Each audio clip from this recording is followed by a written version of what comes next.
If you're a facilities manager at a university, you know students rely on the cafeteria for breakfast, lunch, dinner, and the occasional late-night snack. So when a dishwasher breaks down and dirty plates pile up, the mess hall can turn messy in the blink of an eye. Enter Grainger. With over 1 million industrial-grade products and fast delivery, the product you need now is never far away. So you can turn that dishwasher back into a lean, clean washing machine. Call, click Grainger.com, or just stop by. Grainger, for the ones who get it done. I mean, they took breaks and stuff, but... That's a good story. I like that story. I was lucky. But it was a good story. It was like my story about, meeting, doing the sound for... Status Quo.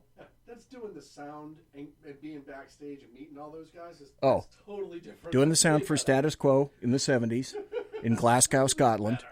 Meeting Bon Scott. And, I got a free concert. You're hanging out with Bon Scott. Yeah. Give me that shit. And then met Geezer Butler, the bass player for Black Sabbath. Hey, you know what? I think I got a show to do. I would agree. Okay, let's pretend...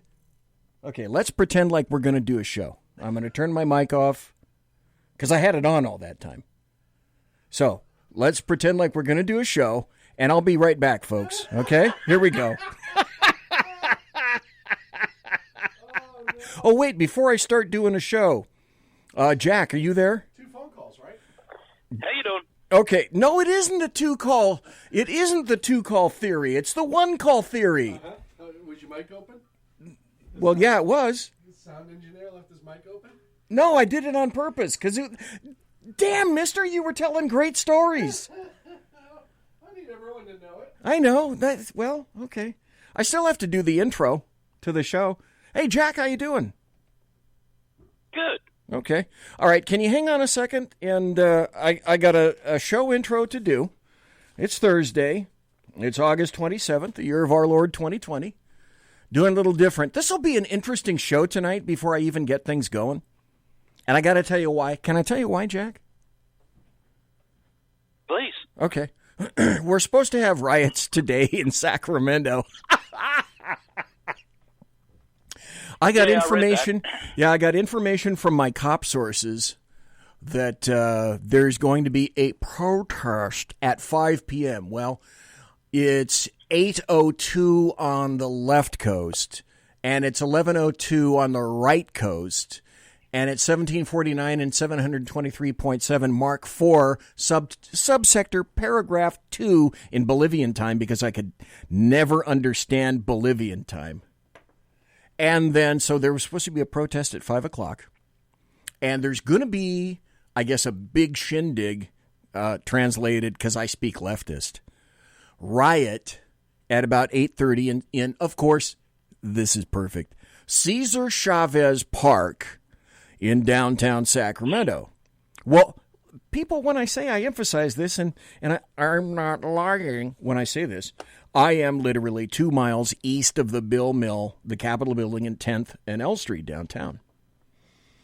And so we've had rioters come down the big street that's adjacent our side street here during, I can't even think of the guy's name that Sac PD shot. This was last year, I think. So it'll be interesting to see if you hear anything the rest of this show, and if you do, pay no attention to the rioters outside the door. Just saying. Hashtag just saying. Okay, I guess maybe I ought to start the show now. Jack, should I start the show? You probably should. Okay. All right, folks, welcome to the show. I'm going to officially start it now, right? You're listening to Late Night Radio on the SHR Media Network. Caution, there will be mature themes explored and potentially adult language used. If conservatarian words, phrases, certain concepts, or rhetoric offends you, tune out now.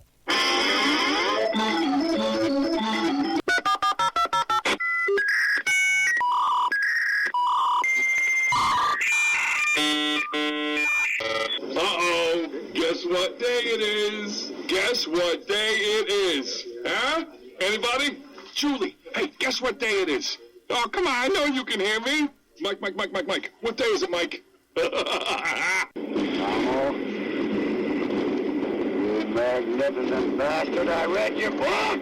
I drink your milkshake. How dare you? I call that bold talk for a one-eyed fat man. Fill your hand, you son of a bitch. Captain. Captain. Captain. Captain. Captain. Captain. Captain. Captain. Captain. Captain. Captain. Captain. Captain. Captain. Captain. Captain. Captain. Captain. Captain. No, not yet. Not yet. Don't pass out on me yet. Of course you realize this means war. Freedom is never more than one generation away from extinction. We didn't pass it on to our children in the bloodstream. The only way they can inherit the freedom we have known is if we fight for it, protect it, defend it, and then hand it to them with the well-taught lessons of how they in their lifetime must do the same. And if you and I don't do this, then you and I may well spend our sunset years telling our children and our children's children what it once was like in America when men were free. I have come here to chew bubblegum and kick ass. And I'm all out of bubblegum.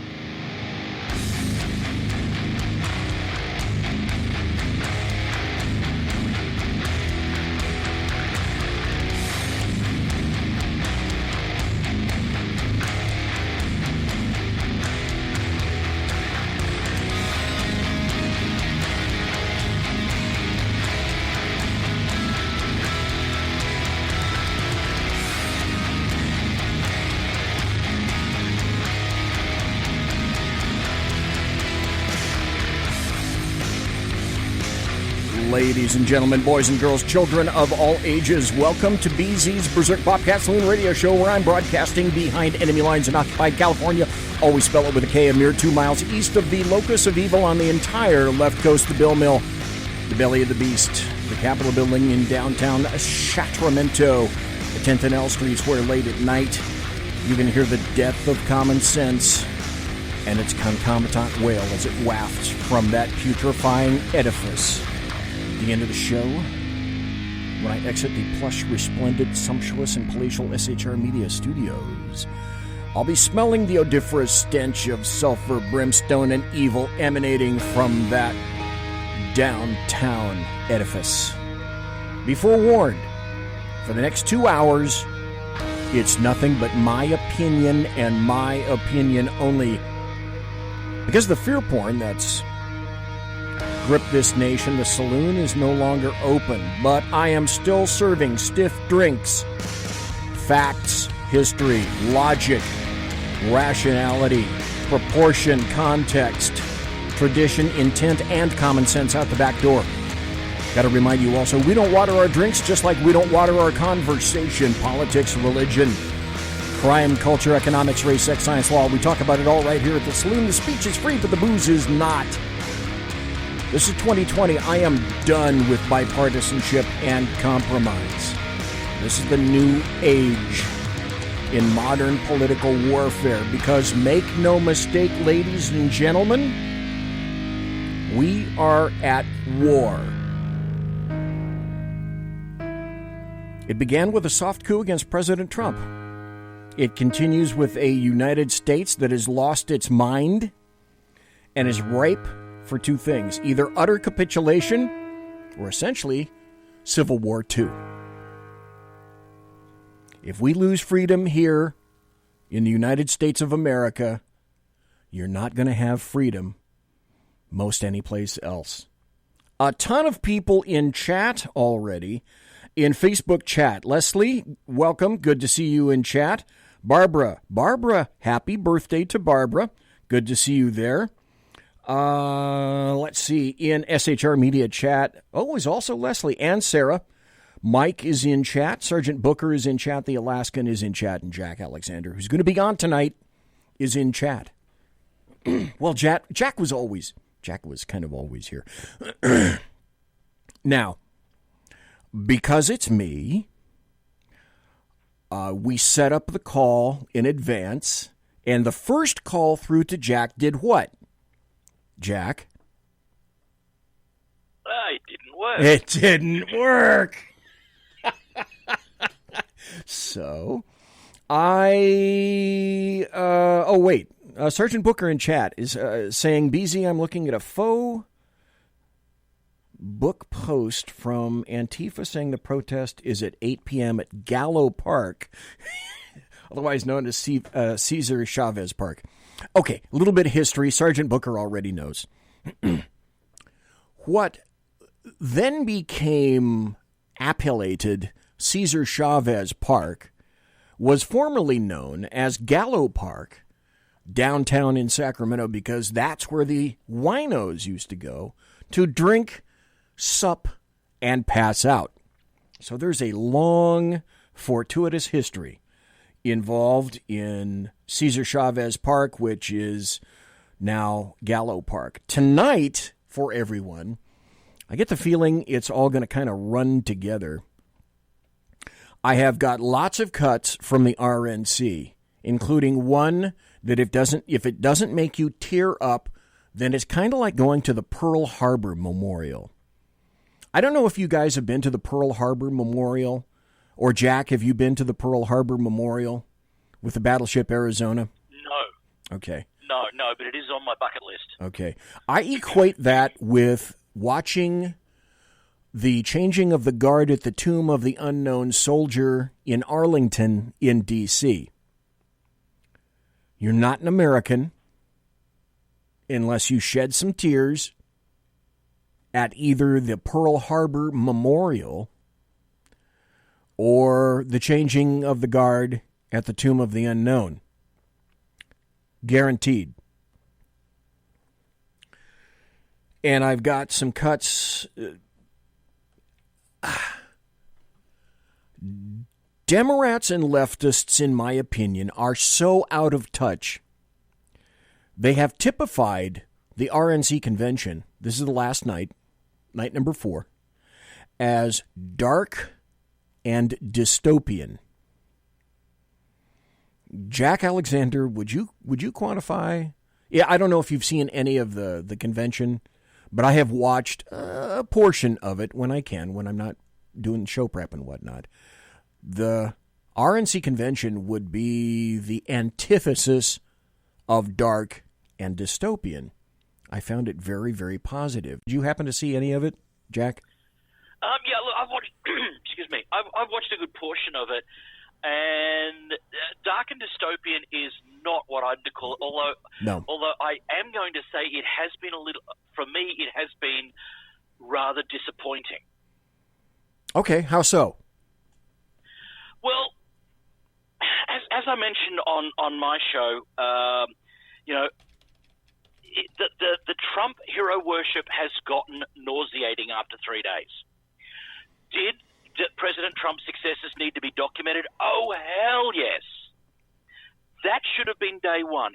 That shouldn't have continued on to day 2 and day 3. And I haven't seen much of today's yet. I was going to look at some highlights after this because of the messed up thing called time zones. Right. And unlike the lottery numbers, I couldn't get the convention 24 hours ahead of time. But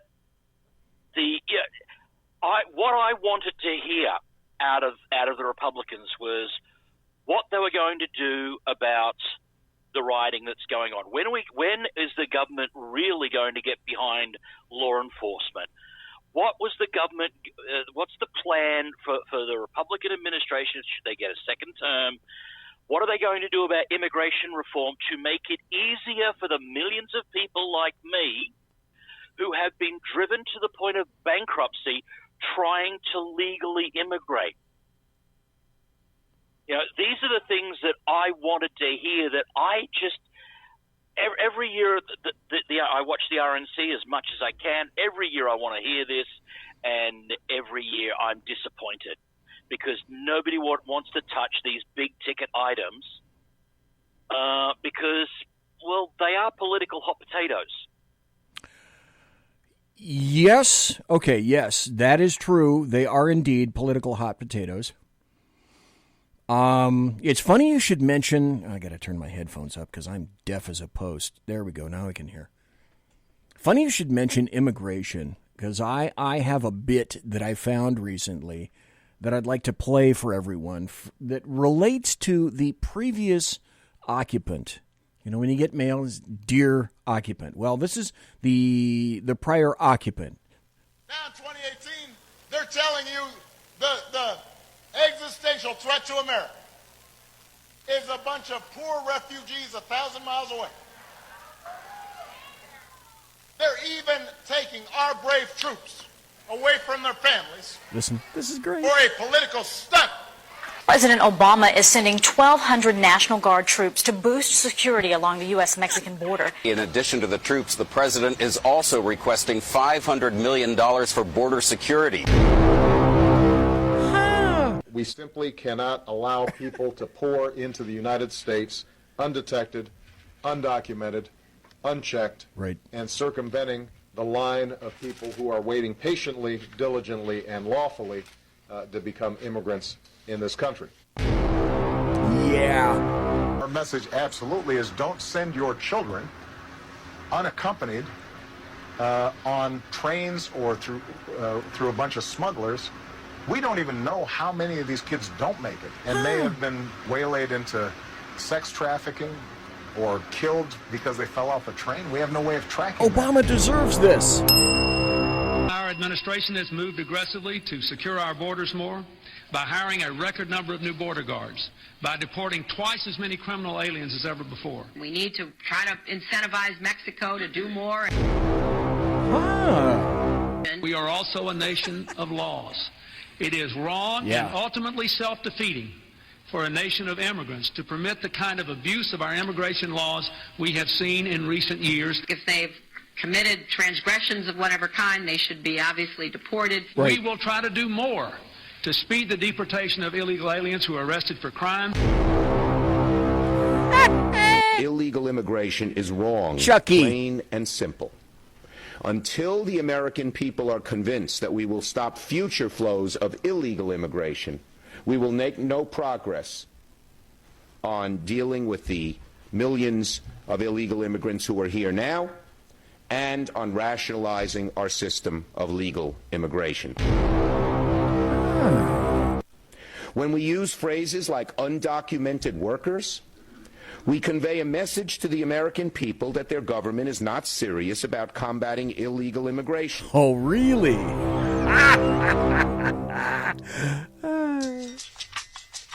Don't you love stuff in their own words? And the answer is Jack Alexander. I love this stuff in their own words. That's one of the reasons I love the internet. I love to find things on the internet. From last Tuesday night, I found things on the internet. So it's fortuitous, Jack Alexander, who we are speaking to tonight, folks.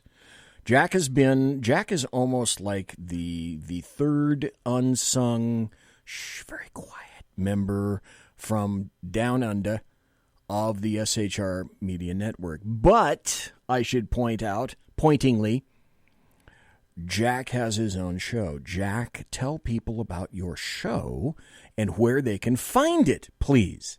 It's called the Jack Alexander Experiment. I do it Monday to Thursdays, and you can get the audio of the podcast wherever good podcasts can be found. You'll find the video, links to the video on the Jack Alexander Experiment pages on Facebook, YouTube, Parler, Magabook. I think it's all of them. Or you can, on my webpage, jackalexanderexperiment.com, you'll find links to the video archive on YouTube on the website as well. And here's a funny thing. I don't find it funny, ha-ha. Funny kind of, odd. It's no surprise that Jeremy Hansen and I are good friends. He's been on my show, and I have been on his show. And if you're not watching, Unleashed Jeremy Hansen, he is on Spreaker. You can find him there, and I believe it's unleashedjeremyhansen.com or .net, one of the two. UGH Live. Okay, .com. UGH Live. Thank you. Yeah. And now he is doing occasional video, but mostly Monday through Friday. You can find him on Spreaker, audio only. Does a great show. he was here. Now, I listened to his show today for a bit, but yesterday I listened to the entire show. Tuesday night here, I had 3 videos that I guessed would get me in trouble. And they had to do with Wuhan 19 and different opinions from different doctors and other individuals who were telling us information about hydroxychloroquine, other opinions with doctors, revelations about Fauci, revelations about Moderna, revelations about hospitals, and revelations about the CDC. As promised,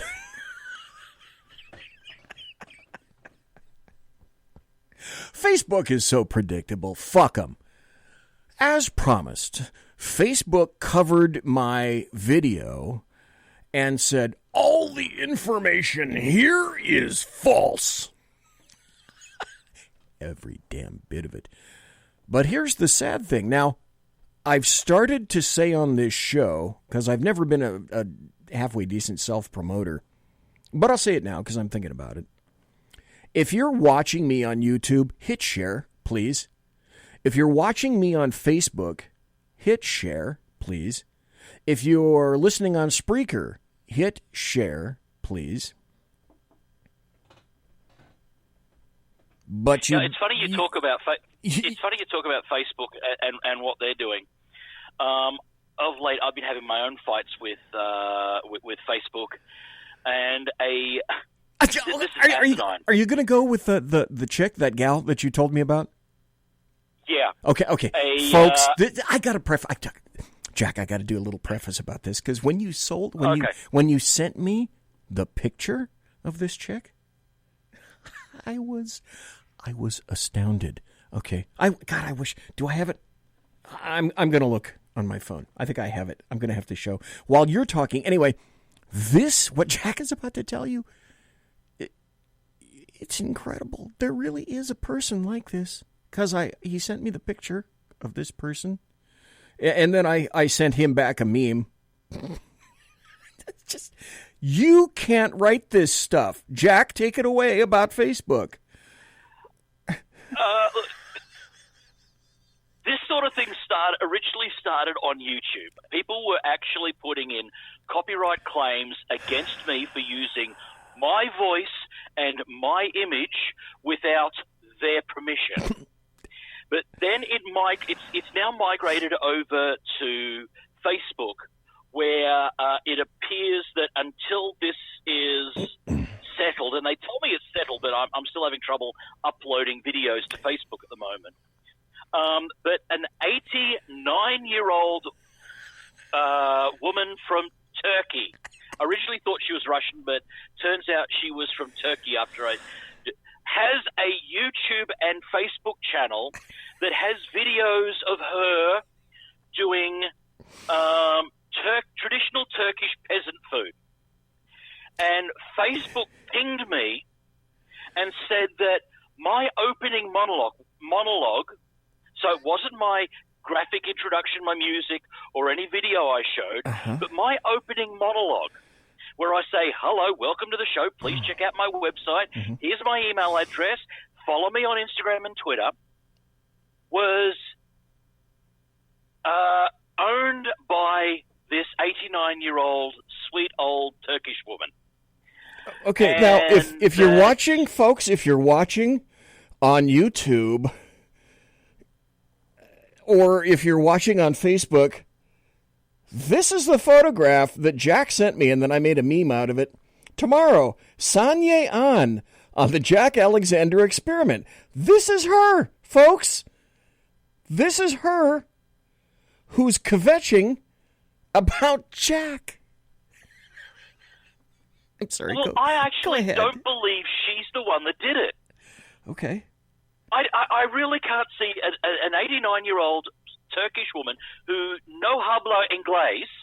Yeah, it doesn't make much sense. I actually think that this is Facebook, again, trying to shut down conservative broadcasting by just, who is not likely to complain that we use their name to fuck with someone? oh, let's pick on a little old 89-year-old woman in the middle of buttfuck nowhere, Turkey. Turkey! And use her.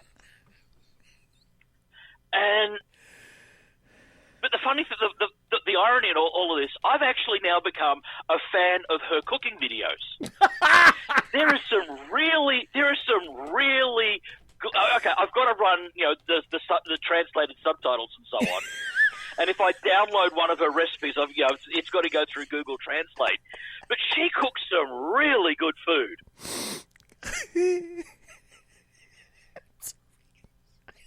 I'm sorry. Maybe I'll repay the favor and put some of her recipes in my cookbook. I think you should. Okay. But as it stands, I'm having trouble uploading to Facebook at the moment, so I'm just uploading to my show to YouTube and just throwing the links onto Facebook to the YouTube channel. Just to try and get it. It seems like every other week they find a new way to mess with my show on Facebook. It's true, but what I was getting around to in a really damn circuitous fashion was, so Jeremy did me a solid on Tuesday when he began to share my show, and apparently he shared it to, of all places, Spotify. Well, I am on Spotify. I'm on, Apple, Apple Podcasts, iHeart, basically all that stuff. Like you say in your promo, any good podcast kind of place, I'm on all of those too. I don't really make much reference to them, but yeah, you can go find me on all those places as well. Apparently, Jack shared the broadcast to Spotify, and Spotify screwed with Jeremy Hansen and either killed him or something like that, removed him, or removed the post, one of the two, because it contained information that dealt with the CDC, Dr. Fauci, hydroxychloroquine, Wuhan 19, etc., and it's verboten to speak about anything else that the left doesn't want you to hear. But there are reasons that they don't want you to hear those things, which is why I value everybody here tonight. So last night, not today, yesterday, Jeremy Hansen carried on his show for a good portion of it, regaling that tale and saying essentially, this is where we are in America right now. This is the America that we're facing. Leslie Hoker here in SHR Media Chat says they don't want the truth anywhere out there. And it's true. Now, I happen to be of the opinion, and I will have some stories to back that up later tonight. I'm of the opinion that we should not... Many conservatives are down in the dumps with what's going on around us today. This is not the United States of America that we recognize. Jack Alexander, this is not the United States of America that you would want to come to. So we know that we have... It's certainly not the United States of America I grew up dreaming about coming to. I'll put it that way. Okay. It's still better than what I'm dealing with here at the moment. Okay, that's true. That's granted. Let's see. I'm going to take a break in about 2 minutes at the bottom of the hour. When we come back, we're going to go into an area that does deal with Australia and with Jack, because I told him I wanted to address this audio cut tonight. And then we're going to go into some RNC cuts, and it will eventually culminate in an RNC address that I listened to tonight. And as I indicated prior, there was kind of an allergy going on, and my eyes were getting damp and whatnot. And when we get to that, you'll hear it, you'll know it, you'll understand it. This cannot be the United States of America that we're going to accept, which is why conservatives, myself, and Jack, and Jeremy, and everyone else, and all the various people that you listen to that are on the internet or on the radio, you listen to them because you recognize that this year in 2020, say what you will about, and we joke about comets falling from the sky, sharks eating people, and the victims dying on the autopsy table of COVID-19. We joke about that, but November 3rd is no joke. And we're doing ourselves a grave disservice if we think that it's simply about Republicans versus Democrats. It's about tyranny and anarchy versus the rule of law, communism versus capitalism. And I would go so far as to stipulate that it really is, bottom line, it's about good versus evil. Conservative media done right. You're listening to the SHR Media Network. From a public locker inside a dilapidated Long Island rail station comes a show designed to piss off liberals using truth, facts, and ridicule. The Lid Radio Show, featuring the conservative voice from the People's Republic of New York, the Lid himself, Jeff Dunitz.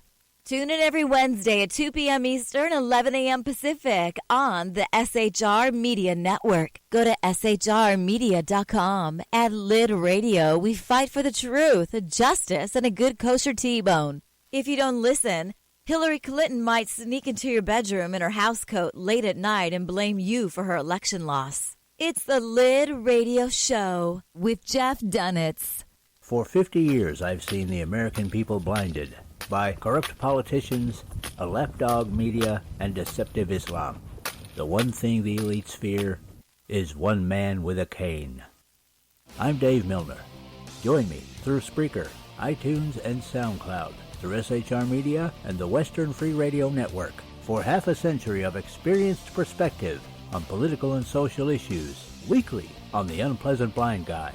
And catch me on Jeff Mitchell's EDL Radio on blogtalkradio.com. There's no surrender, ever. Because truth is not always pleasant. This is Shannon Wright of The Right Way with Shannon and Mike in the AM. Mike's not here, so I gotta talk fast. You gotta join us. Fall season. Getting ready to start up with a whole bunch of new stuff. News and food and politics and sports and entertainment and a whole bunch of stuff. But wait, Mike's coming. I gotta go. Remember, Shannon and Mike in the AM on SHR Media, Monday through Thursday, 7 to 9 a.m. Make sure you tune in. Featuring right thinking from a left brain and doing the job the American maggots won't. BZ is fundamentally changing America, one diaper at a time. Just when safety pin manufacturers are running out of metal for the diapers of the leftists, where the speech is free, but the drinks are not. The bloviating Zeppelin's Berserk Bobcat Saloon can be heard every Tuesday and Thursday night, commencing at 11 p.m. Eastern and 8 p.m. Pacific, where pushback is a requisite art form in and of itself. Let your ossicles be truly liberated when you listen to the bloviating Zeppelin's Berserk Bobcat Saloon, only on SHR Media Network. No ferrets were harmed in the making of this ad. Join me, Jack Alexander, for the Jack Alexander Experiment podcast, as I take a unique outsider's look at the issues affecting the USA. I fearlessly take on the issues that everyone else is too scared to touch. The Jack Alexander Experiment podcast is available wherever good podcasts can be found, like Spreaker, iHeartRadio, and Google Podcast. The Jack Alexander Experiment, because it's not a matter of left versus right, it's a matter of right versus wrong. It's your business diva here, Melanie Collette. I am inviting you to a front row seat as I discuss some of the most intriguing details of wealth and finance with today's movers and shakers in the world of business. Listen in and discover financial truths on a global, domestic, and household scale. Uncover topics that will impact your wallet today and in the future. Money Talk with Melanie airs Monday through Friday, 5 p.m. East, 2 p.m. West, right here on SHR Media and High Plains Pundit Talk Radio. You can't afford to miss it. Featuring the effervescent contrarian sackheads Clint, plus the unrestrained bulbosity of BZ, the Sackheads Against Tyranny is a real chat show. Doubling your late-night conservative talk show pleasure with double the hosts, you can listen every Wednesday night at 8 p.m. Pacific, 11 p.m. Eastern. Please note, some contents may have settled during shipping. Member FDIC, batteries not included, warranty voided Montenegro. Conservative media done right. You're listening to the SHR Media Network. Ladies and gentlemen, boys and girls, children of all ages, thanks for listening to me in the show tonight. I am the bloviating Zeppelin. One each. Zeppelin, comma, bloviating. Right here. On the show tonight with me, and he has appeared live numerous times, is Jack Alexander of the Jack Alexander Experiment. For those who don't know, Jack lives in Australia. If I'm not mistaken, you live in Victoria. Am I remembering correctly, Jack? You are remembering perfectly. Okay. We're going to get into some coronavirus stuff because during the break you wrote something about your situation in Australia right now regarding Wuhan 19, and a lot of the people that were in chat. And thanks to Leslie, Jack, Sergeant Booker, Sarah, Whiskey Dale, the Alaskan. Leslie and Sarah is in Facebook chat. And Jimmy Collins just jumped into Facebook chat, so good to see you there. Anyway, you were talking about some things that were occurring in Australia, but I will get to those, and I will get to the little bit that I sent you regarding coronavirus. But first, I know you guys like this. I know you guys, you like it, you love it, you want some more of it, right? The Bloviating Zeppelins, HeyJackass.com Chicago Death Toll Update. Courtesy of Chicago Mayor Lori Lightfoot. This is from HeyJackass.com. Gotta go there. Illustrating Chicago values. August to date, shot and killed 44. Shot and wounded 371. Total shot 415. Total homicides 46. August to date. Now, week in progress, August 23rd to August 29th, shot and killed 4. Shot and wounded 83. A little better. Total shot 87, total homicides 5. Year to date, this is where they max out. Shot and killed 456. Shot and wounded 2,275. Total shot 2,731, making total homicides year to date 498. They're only 2 away from 500 in Chicago, the city, the city of big shoulders. What a wonderful, wonderful place to be. What a wonderful world it could be. And I told you, riots are expected in downtown Sacramento near Cesar Chavez Park. If anarchists are on time, they should already be involved in those. I am less than 2 miles from that area right now. Somebody in the law enforcement venue told me that this was going to happen. And they also said that Antifa took a road trip from Portland down I-5, likely, to Sacramento just to be here for tonight and apparently tomorrow night. 2 nights only! Antifa appearing here, 2 nights only! So we'll wait and see if Sac PD will step up and do what's right under Chief Hahn. Chief Hahn, however, being the knob polisher that he is, may or may not, he kneeled with BLM in sympathy along with our Mayor Steinberg. 2 great guys. So, Dan Hahn, if you want the job, you basically got to jump through the hoops that Mayor Steinberg wants you to jump through. If you don't like the job, I guess he'll find somebody else. California is packed with leftist police chiefs. Okay, so I got a police question about this. Sure. Police chiefs that are leftist are a dime a dozen around here. Yeah. Now, as I understand, because I'm not used to the multiple levels of law enforcement at those sorts of levels, growing up with a different system, couldn't the Sacramento County come in and just override the city of Sacramento and come in and start cracking skulls? After all, isn't the city part of the county? A long time ago, in a galaxy far, far away, we used to say the same thing. We used to say, and SPD, the Sacramento Police Department, and the Sacramento Sheriff's Department have historically pretty much gotten along. There have been some differences. There are major differences historically. There have been major differences between the way that the Sacramento Police Department and the Sacramento Sheriff's Department have handled things.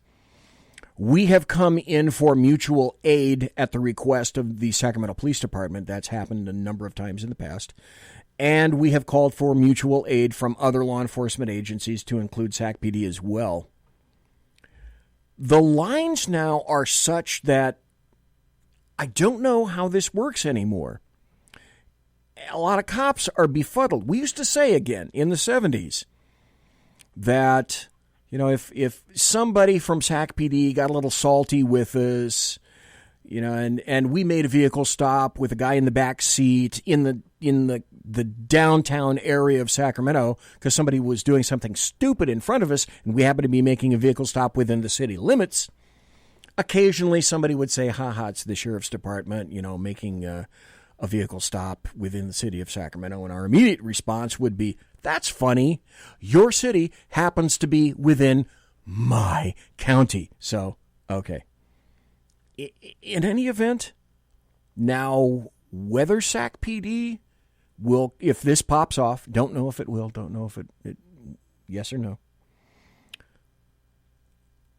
They have called for mutual aid before. And also CHP has given them aid before. The situation between CHP downtown and CHP and SacPD downtown is a little strained these days when CHP made a vehicle stop. I believe it was last year following the riots at that SacPD was otherwise occupied with at the King's Arena downtown. And CHP called for Code 3 cover, meaning I need some help here. And SacPD didn't respond. That wasn't a really good response. And I happen to know that occurred for a fact because I still have lots of people that are in law enforcement in Sacramento. Sarah Nichols in chat, SHR Media chat, said Portland police is a joke. Yeah, no kidding.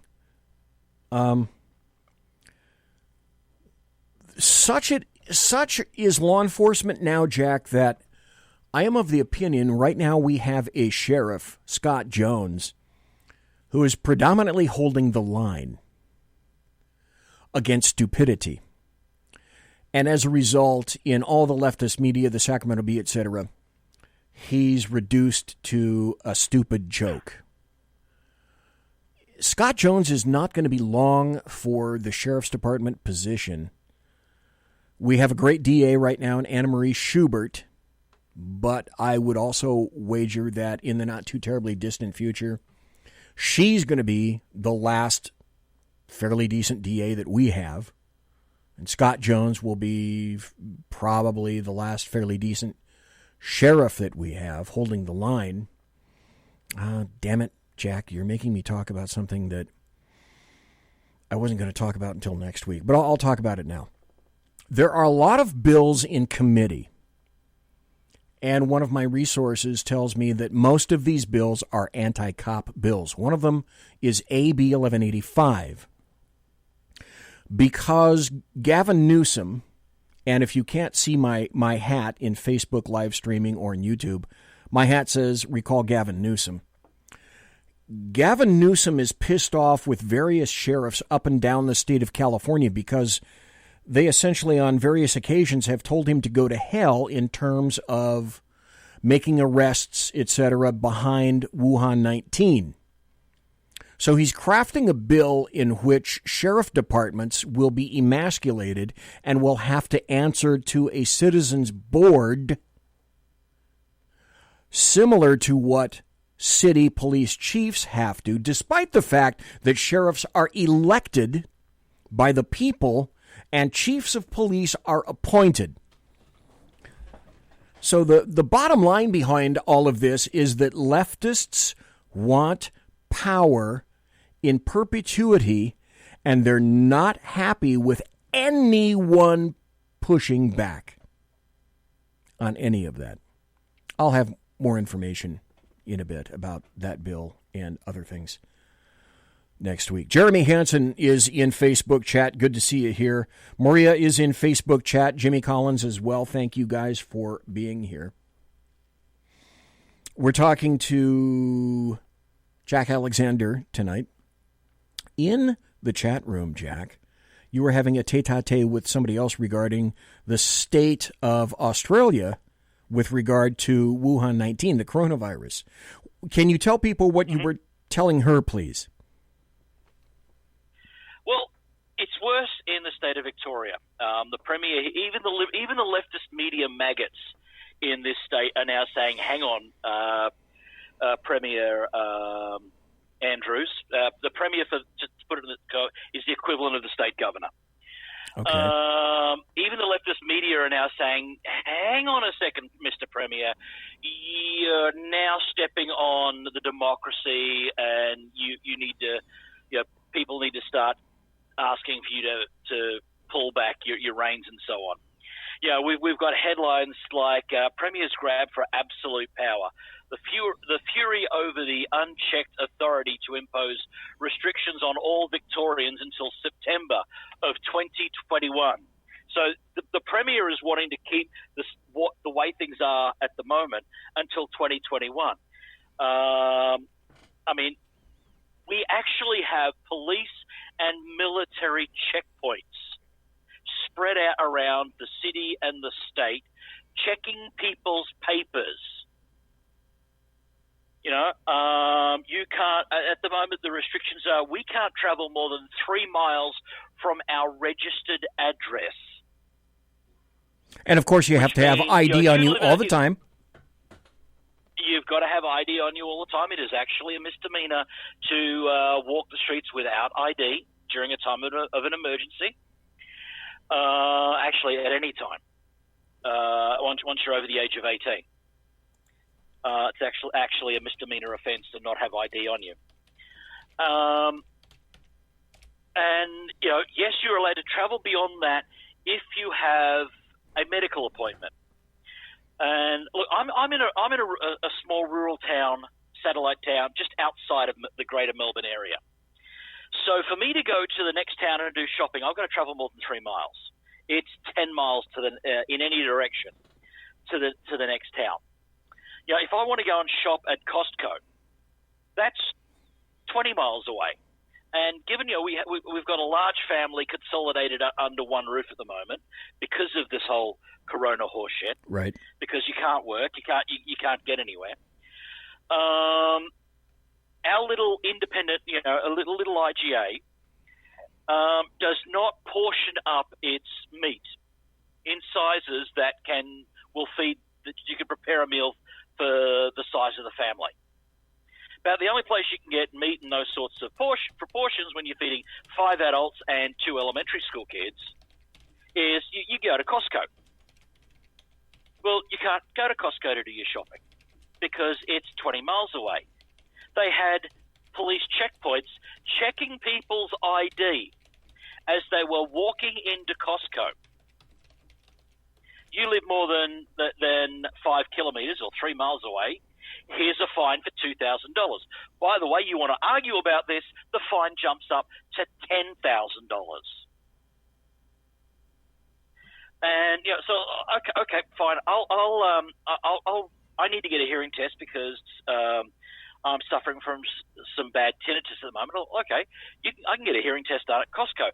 A medical examination is an allowed reason for travel. So I called up Costco to make the appointment, and they said, "Oh, yes, sir. You're a member. You're welcome to come in and have it. But because if you live outside of that 3 mile limit, you can't shop here." Even though you're coming for the health test, you can't do any shopping while you're here. Okay, only the hearing. Only the hearing. Sure, right. Yeah. Well, they're saying, you'll be allowed to get the hearing test done by hearing aid if that's required, but you won't be able, while you're there, go and do some other shopping. They've even been. We've got right next to the Costco, closest to me. There's a large shopping mall and a large regional hospital. They've been fining the hospital employees that have been going from the hospital over to the shopping mall to the food court to get lunch if they live outside of that 3-mile limit. They're arguing the point that if you live outside of the 3-mile, if your place of work is outside of that 3-mile boundary from your registered address, you must take lunch with you to work. You are not allowed to go over and go to the food court and support a local business. Okay. This is how messed up it's gotten. Folks, if you think that can't happen here, when you have Joe Biden telling, I can't think of the guy's last name, 80, he's the guy that he spoke to who had ALS. And this gentleman said, well, we need to change things. Would you defund the police? And Joe Biden said yes. Joe Biden also said that one of the things that he would do if scientists said so is mandate masks being worn outside. A mask being worn outside is like, and folks, I guarantee each one of you have seen these, and the microsecond you see someone like this, don't you think the first thing you think is moron? Somebody in their car wearing a mask, and the first thing you think of, are you a Stegosaurus? Because the Stegosaurus had a brain the size of a walnut, and then it had a ganglion of nerves in its hips to make its rear legs move. So these morons, or it's fear porn, I'm not sure which, or a combination of the two, who's going to wear a mask outside? Joe Biden wants that. Screw your constitutional rights, like Australia says to you. But BZ, I actually got pulled over by the cops for not wearing a mask while driving alone in my vehicle. Okay. And I said to I'm of an age where, like most of us, I need to now legally wear corrective lenses when I'm driving. Okay. When I've got the face mask on, my glasses fog up, making it, I don't have clear vision to operate the motor vehicle. And the only reason I didn't walk out of that exchange with a $2,000 citation was that I said to the officer, hang on, I want to record this, and reached for my phone and said, I want you to explain to me how me being alone in a motor vehicle without a mask so I can have clear vision while operating a motor vehicle is worthy of a fine. And all of a sudden then, when I started reaching for my phone to start the video recording, it was a very different tune that started coming out. Huh, imagine that. Yeah, we've had people assaulted by law enforcement for just walking out to their front yards and checking their letterboxes without a face mask on. I had the video of some chick being taken down by this big guy because he came out, and apparently she had papers where medically she couldn't wear a mask, and yet she was taken down to the ground, choked out, and then stashed in an Australian cop car. I don't remember where that was. Maybe that was Victoria too. I'm not sure. But anyway, Cheryl, that was Victoria. That was Secilda. Okay. And the silly thing is, she then actually wasn't fined for not wearing a mask, but was fined for resisting arrest. She's awaiting trial for resisting arrest. Right, because when you got one charge, why not? That's called in parlance here. That's called stacking. stacking charges. I want to play a couple of videos. These are from Australia. One is from August 20th. What is this? It says 9 News Queensland. Melbourne hospital staff are taking part in a trial of controversial drug hydroxychloroquine touted by U.S. President Donald Trump. And they happen to say this. Taking part in a trial of a controversial drug touted by U.S. President Donald Trump. Today, Melbourne reporter Christina Hearn has the details from outside St Vincent's Hospital. Excuse me. Chris, what does this involve exactly?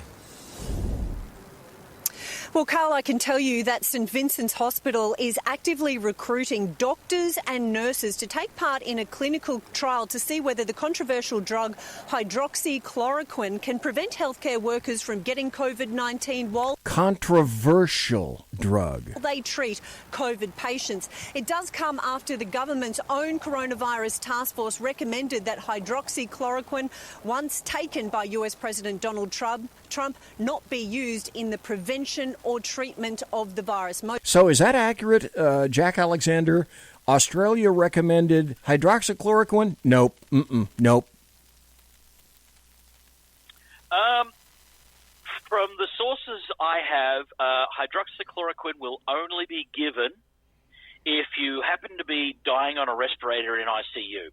It's absolutely forbidden to be given as a prophylactic in prevention. And even people who were taking chloroquine for things like was it Lyme's disease and rheumatoid arthritis they've now moved it that every time the doctor writes a prescription for that, they have to go to the state health department and get permission.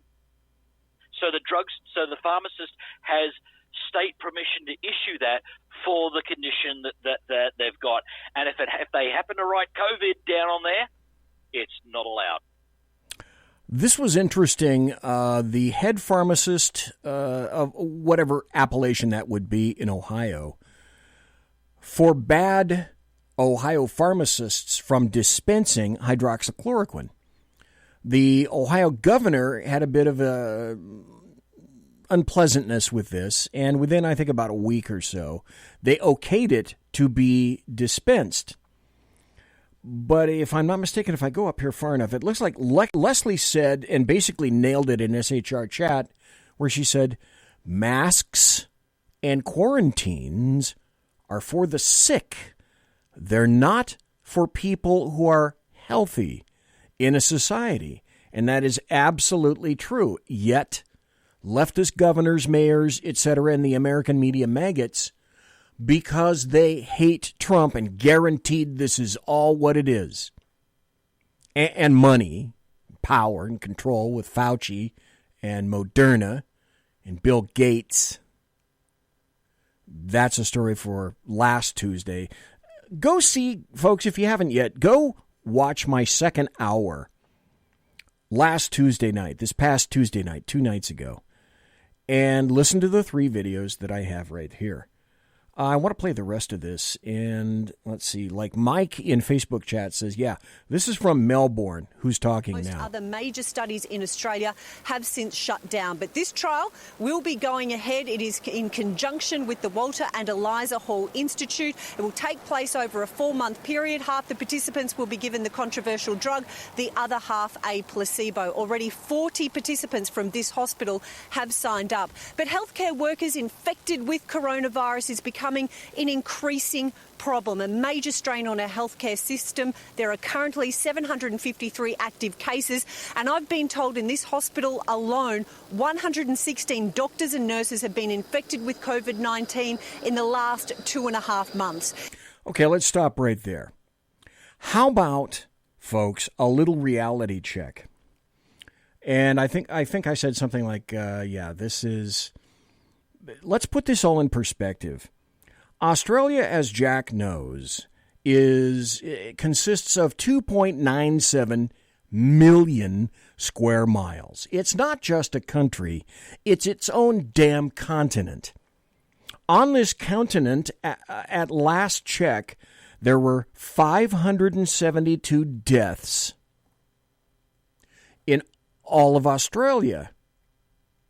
And these people are going nuts over 572 deaths. Now, granted, it's Australia. I don't have any control over that.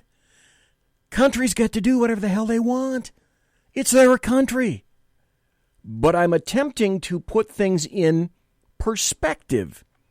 And the perspective is, if you want to see this crap done poorly, well, just come to the United States of America and watch how Andrew Cuomo handled the situation and managed to kill 11,000 elderly patients in the state of New York when he mandated that COVID-19 infected persons be placed forcibly by mandate in New York nursing homes. That's insane. Conservative media done right. You're listening to the SHR Media Network. Southern Sense is conservative talk with Annie, the radio chick you bellows as host, and C.S. Bennett co-host. Informative, fun, irreverent, and politically incorrect. You never know where they'll go, but you'll love the journey. Annie is a top conservative host on Top Talk Radio and features some of the finest guests packed with important politicians and newsmakers. Listen every Friday, 3 to 6 p.m. Eastern, noon to 3 Pacific, on the SHR Media Network. Remember, Southern Sense is common sense.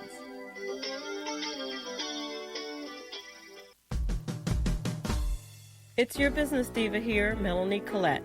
I am inviting you to a front row seat as I discuss some of the most intriguing details of wealth and finance with today's movers and shakers in the world of business. Listen in and discover financial truths on a global, domestic, and household scale. Uncover topics that will impact your wallet today and in the future.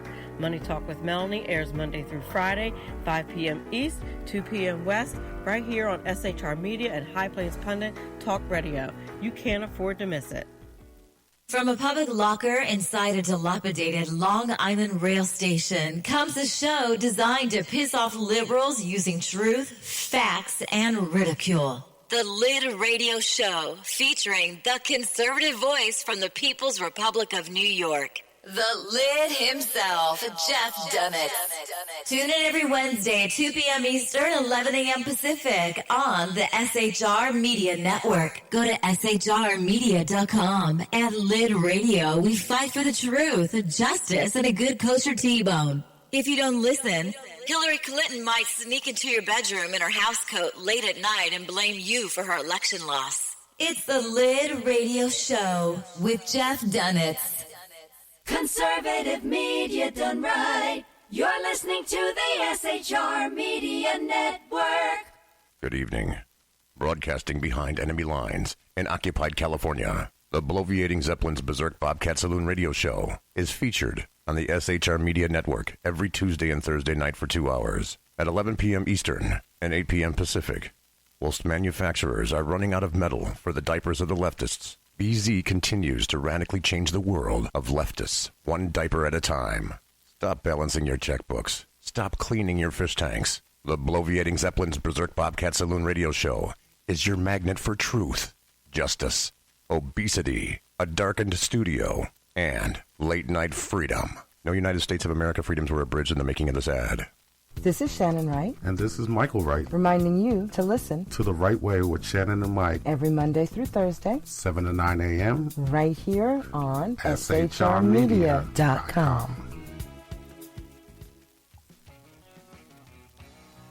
Join me, Jack Alexander, for the Jack Alexander Experiment podcast, as I take a unique outsider's look at the issues affecting the USA. I fearlessly take on the issues that everyone else is too scared to touch. The Jack Alexander Experiment podcast is available wherever good podcasts can be found, like Spreaker, iHeartRadio, and Google Podcast. The Jack Alexander Experiment, because it's not a matter of left versus right, it's a matter of right versus wrong. After 6 years covering terror and corruption, the unpleasant blind guy is making a change. I'm Dave Milner. Join me on Spreaker and YouTube through SHR Media and on the Western Free Radio Network as I team up with Jeff Mitchell, host of the English Defense Elite radio show on blogtalkradio.com. Check show pages for airtimes. It's the Unpleasant Blind Guy. On EDL Radio. There's no surrender, ever. Because truth is not always pleasant. Featuring the effervescent contrarian, Sackheads Clint, plus the unrestrained bulbosity of BZ, the Sackheads Against Tyranny is a real chat show. Doubling your late-night conservative talk show pleasure with double the hosts, you can listen every Wednesday night at 8 p.m. Pacific, 11 p.m. Eastern. Please note, some contents may have settled during shipping. Member FDIC, batteries not included, warranty voided Montenegro. Conservative media done right. You're listening to the SHR Media Network. Ladies and gentlemen, boys and girls, children of all ages, it is the second hour, number 2, in the bloviating Zeppelin's Berserk Bobcat Saloon radio show. The door to the studio has not been kicked in. And I really don't know what's happening downtown, to be honest, because I don't have a producer and I got to make all this stuff go. I've got 1, 2, 3, 4, 5 screens looking back at me. And I'm talking in Facebook chat, I'm talking in SHR Media chat, and I'm trying to play audio cuts and talking to our guest tonight, who happens to be Jack Alexander. And I greatly appreciate it when Jack comes on. Jack and I customarily have a really, really good time. If you happen to be watching in Facebook, hit the share button, bing, and share this if you would, pretty please. If you happen to be listening in Spreaker, hit the share button, bing, and share me if you would, please. If you happen to be watching in YouTube, hit the share button, bing, and share me on YouTube. I'm going to be a sharing is caring kind of guy from now on, attempting at least a little bit to promote myself a bit harder than I have in the past. I now have Jack Alexander on, who is a radio host himself, the Jack Alexander Experiment. And I have, 1 minute and 16 seconds of audio that I told Jack that I would play tonight. This is, This is, I think, her name. Don't know for sure. Serene Tefaha. China is DNA profiling through COVID testing. That's interesting. Listen to this. Similarly here, we have a body called the Australian Strategic Policy Institute.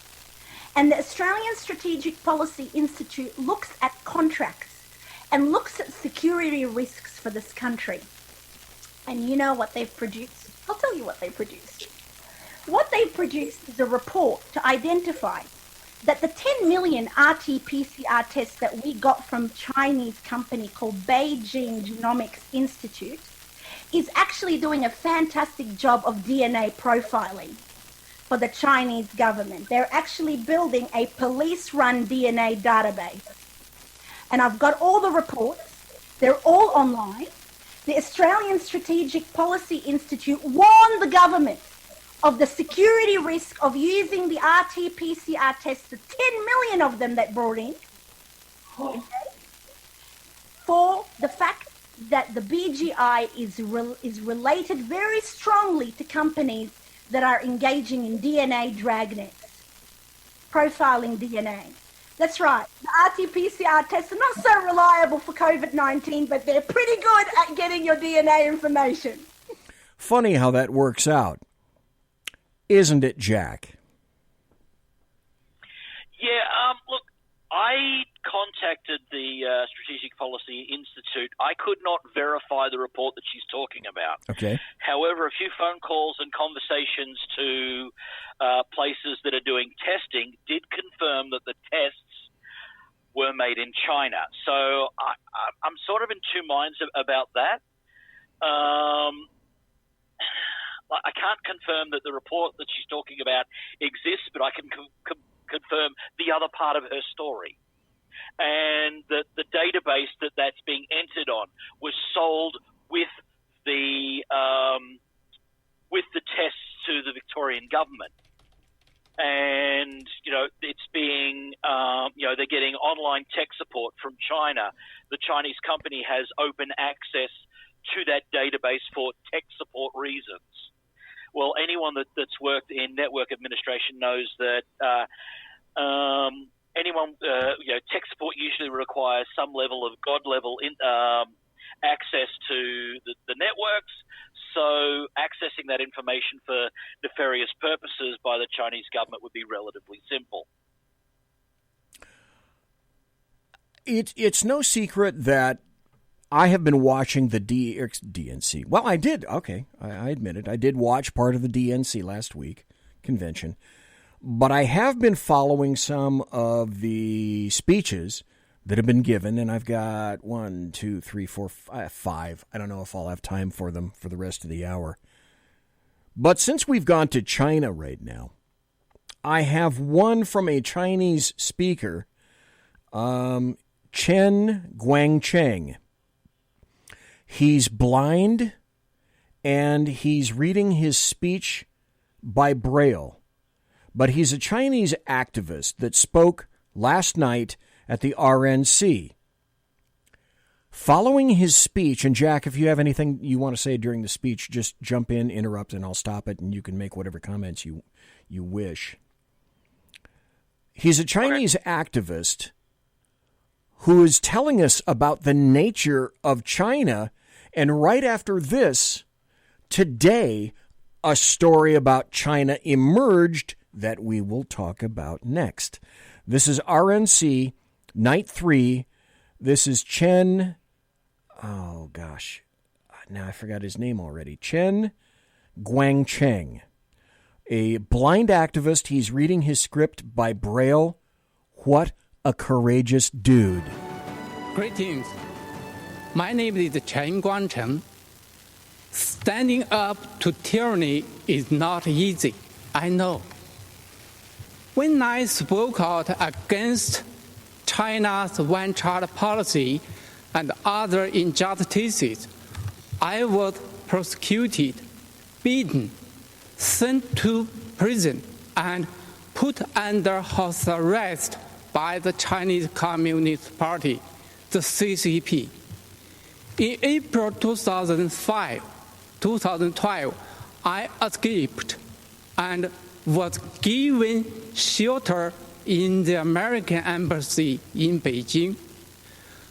I'm forever grateful to the American people for welcoming me and my family to the United States, where we are now free.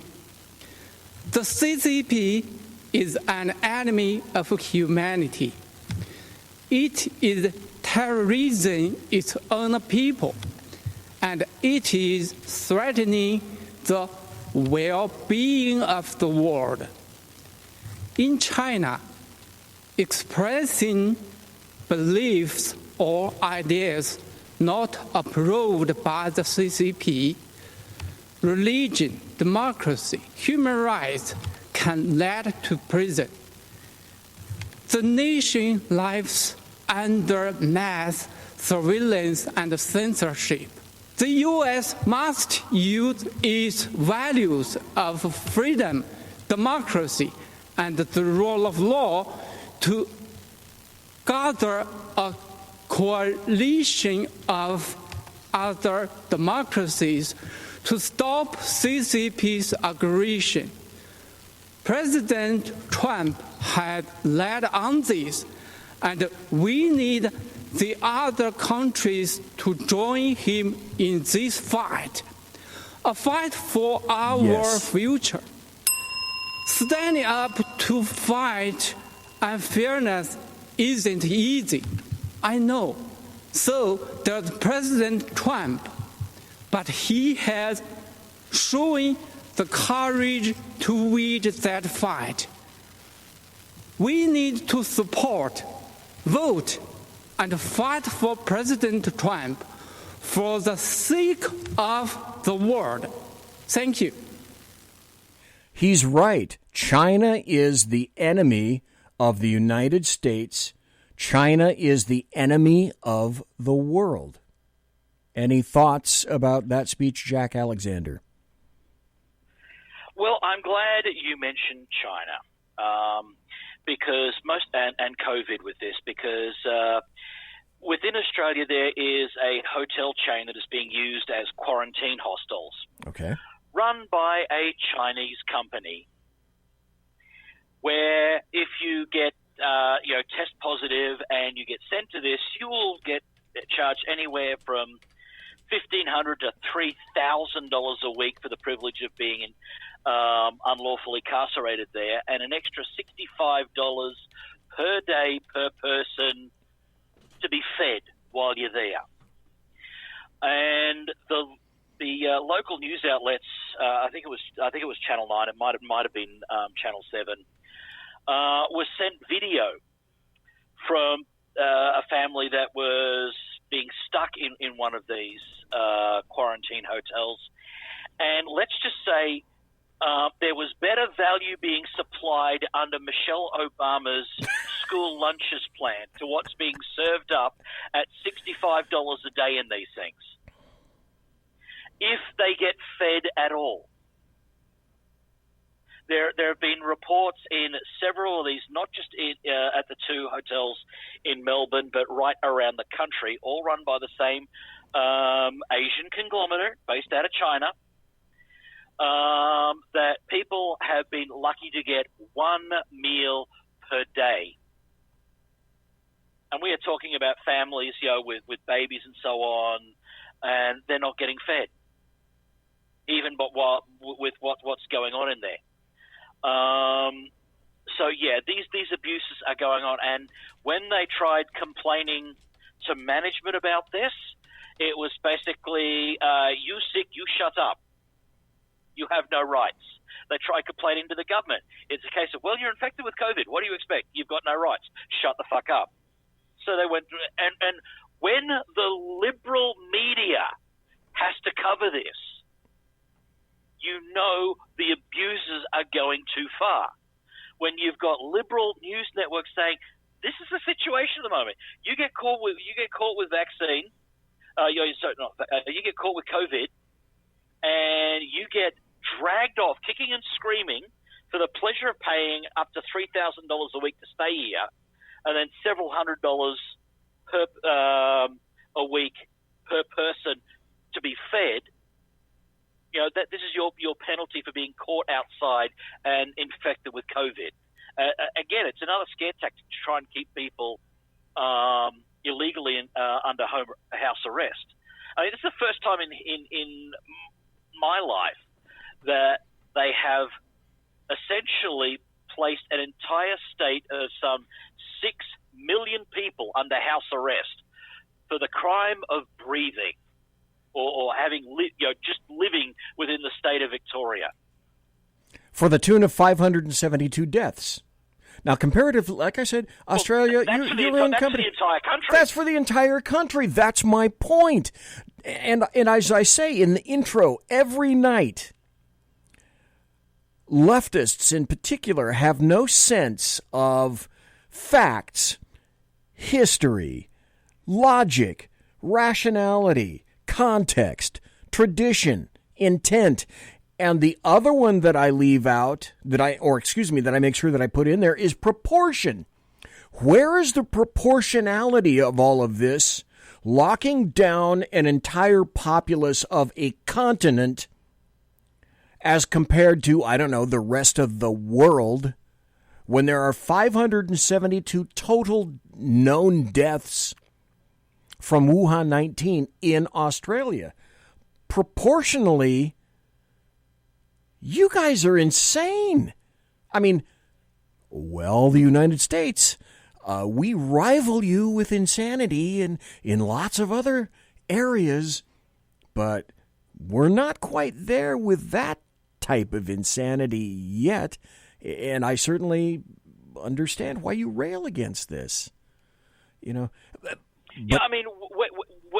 Look, we rail against California quite often on this show, and yes. rightly so. Yes. But when the absolute insanity of California, the high taxes, the liberalism, and the fruits and nuts that make up California is more preferable to living in a state in Australia, which was supposedly the lucky country, and this and the silly thing is in this, this guy belongs to the more conservative of our political parties that's running the state. So I guess we should be thanking God that this is the more conservative reaction we're getting. I can only imagine how much more messed up it would be if the true socialist side of it was running the state. But yeah, I mean, I would happily move to Chicago or to California, Sacramento at the moment, than live here.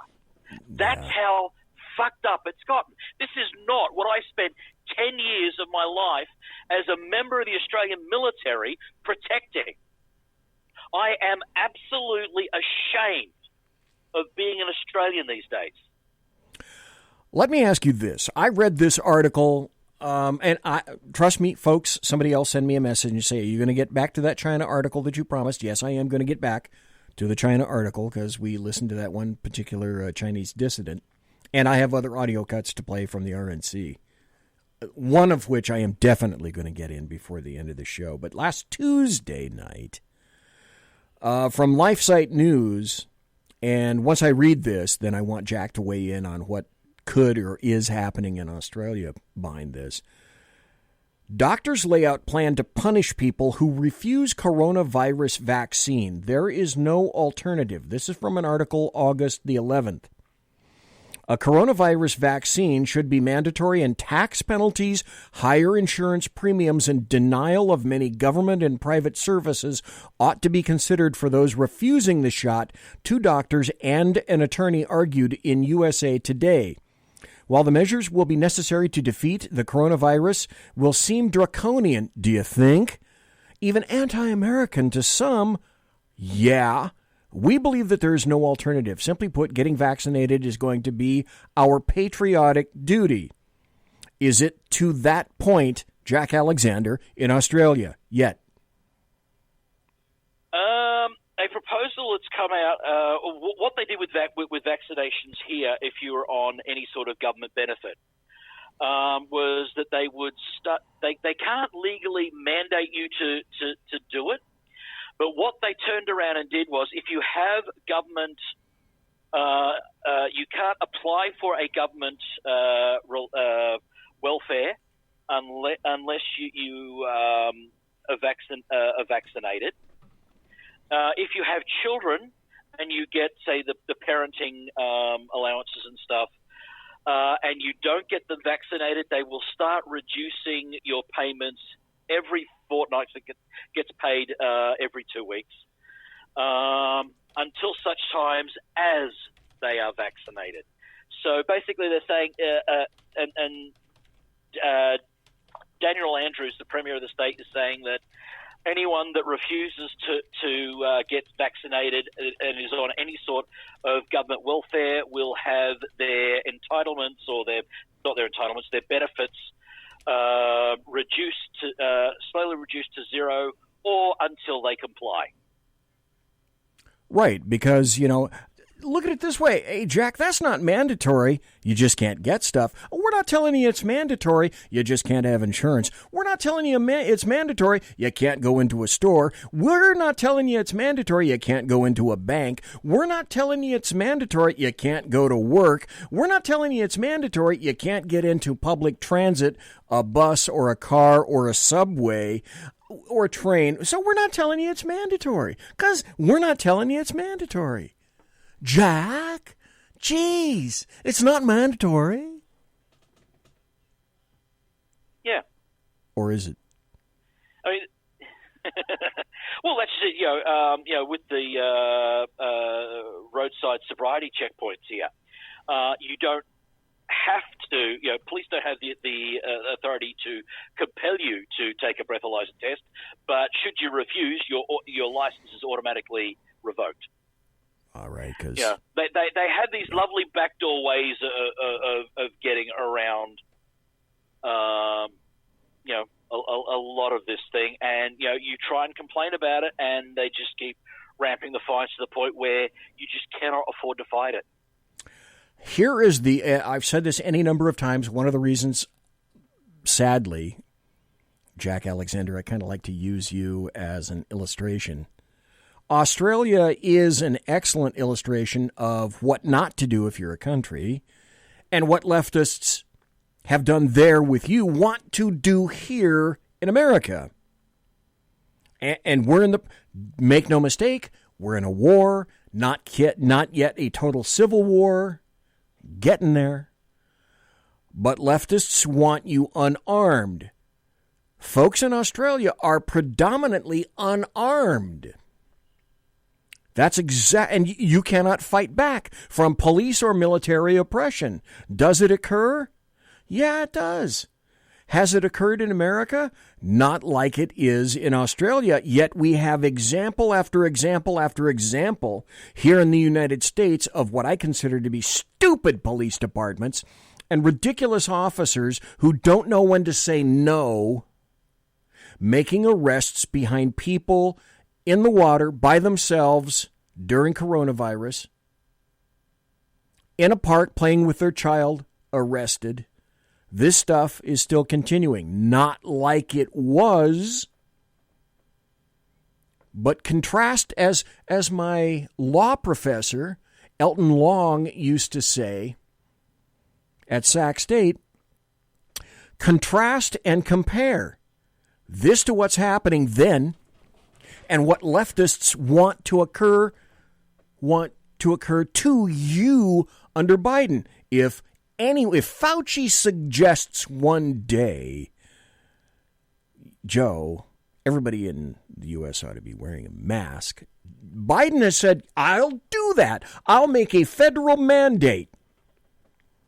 From me to Joe Biden, and I hope everyone that's listening to me right now, including Jack Alexander, if this comes down, fuck you. Arrest me. Not going to be happening with me. I hope it won't be happening with you. And for those of you who say, oh, you need to wear a mask, stay the hell inside. Quiver under your desk in the fetal position. Stay the hell inside. Stay away from me. The onus is on you, not me. I want and love my Constitution, my Bill of Rights. If you abjure it, that's on you. Not me. Now, I'm going to get to the Chinese article. I got 3 more minutes. I can do this article in 3 more minutes. This just came out today. South China Morning Post. China could weaponize drug exports to retaliate against U.S. chip restrictions, Beijing advisor says. It's starting. Make no mistake. This is by an individual named Sissy Zhao, Z-H-O-U. High-profile economist Li Ducui, I slaughtered that name, says Beijing could restrict drug exports to the U.S. if Trump administration was to cut Chinese access to semiconductors. Washington has been ratcheting up attacks on Chinese tech firms, TikTok, for example, including starving Huawei of components made by American countries. Well, have you heard of the Silk Road Initiative? If you haven't during the break, look it up. Chinese individuals are here in America to subvert politicians and lots of other people, including Dianne Feinstein, Joe Biden, and a ton of the Democrats. This is from the article. Oh, remember Obama said, we'll never get these back. We'll never get these companies back. We got them back. A good bunch of them. Under Trump from China. But we should never have given them up in the first place. China should weaponize its exports of medicines and drug precursors. If the U.S. cuts the country's access to computer chips, a prominent Chinese academic and government advisor says, as supply chain security emerges as a key theme in the upcoming American presidential election. Supply chain security for Americans Why is it an issue now? It should have been an issue 5 years ago, 10 years ago, 15 years ago, 20 years ago. President Bill Clinton giving information and technology to China in 1995. This is no surprise when this kind of crap happens. But as I said long ago, leftists cannot see or refuse to see more than 2 inches in front of their face. Thanks for listening. I'll be right back after this. Conservative media done right. You're listening to the SHR Media Network. From a public locker inside a dilapidated Long Island rail station comes a show designed to piss off liberals using truth, facts, and ridicule. The Lid Radio Show, featuring the conservative voice from the People's Republic of New York, the Lid himself, Jeff Dunitz. Tune in every Wednesday at 2 p.m. Eastern, 11 a.m. Pacific on the SHR Media Network. Go to shrmedia.com. At Lid Radio, we fight for the truth, justice, and a good kosher T-bone. If you don't listen, Hillary Clinton might sneak into your bedroom in her housecoat late at night and blame you for her election loss. It's the Lid Radio Show with Jeff Dunitz. Hey, are you guys listening? This is Shannon from Right Way with Shannon and Mike in the AM on SHR Media. I know you've been wondering where we are and what's been going on. Well, folks, that's right, we're back. So please join us 7 to 9 a.m.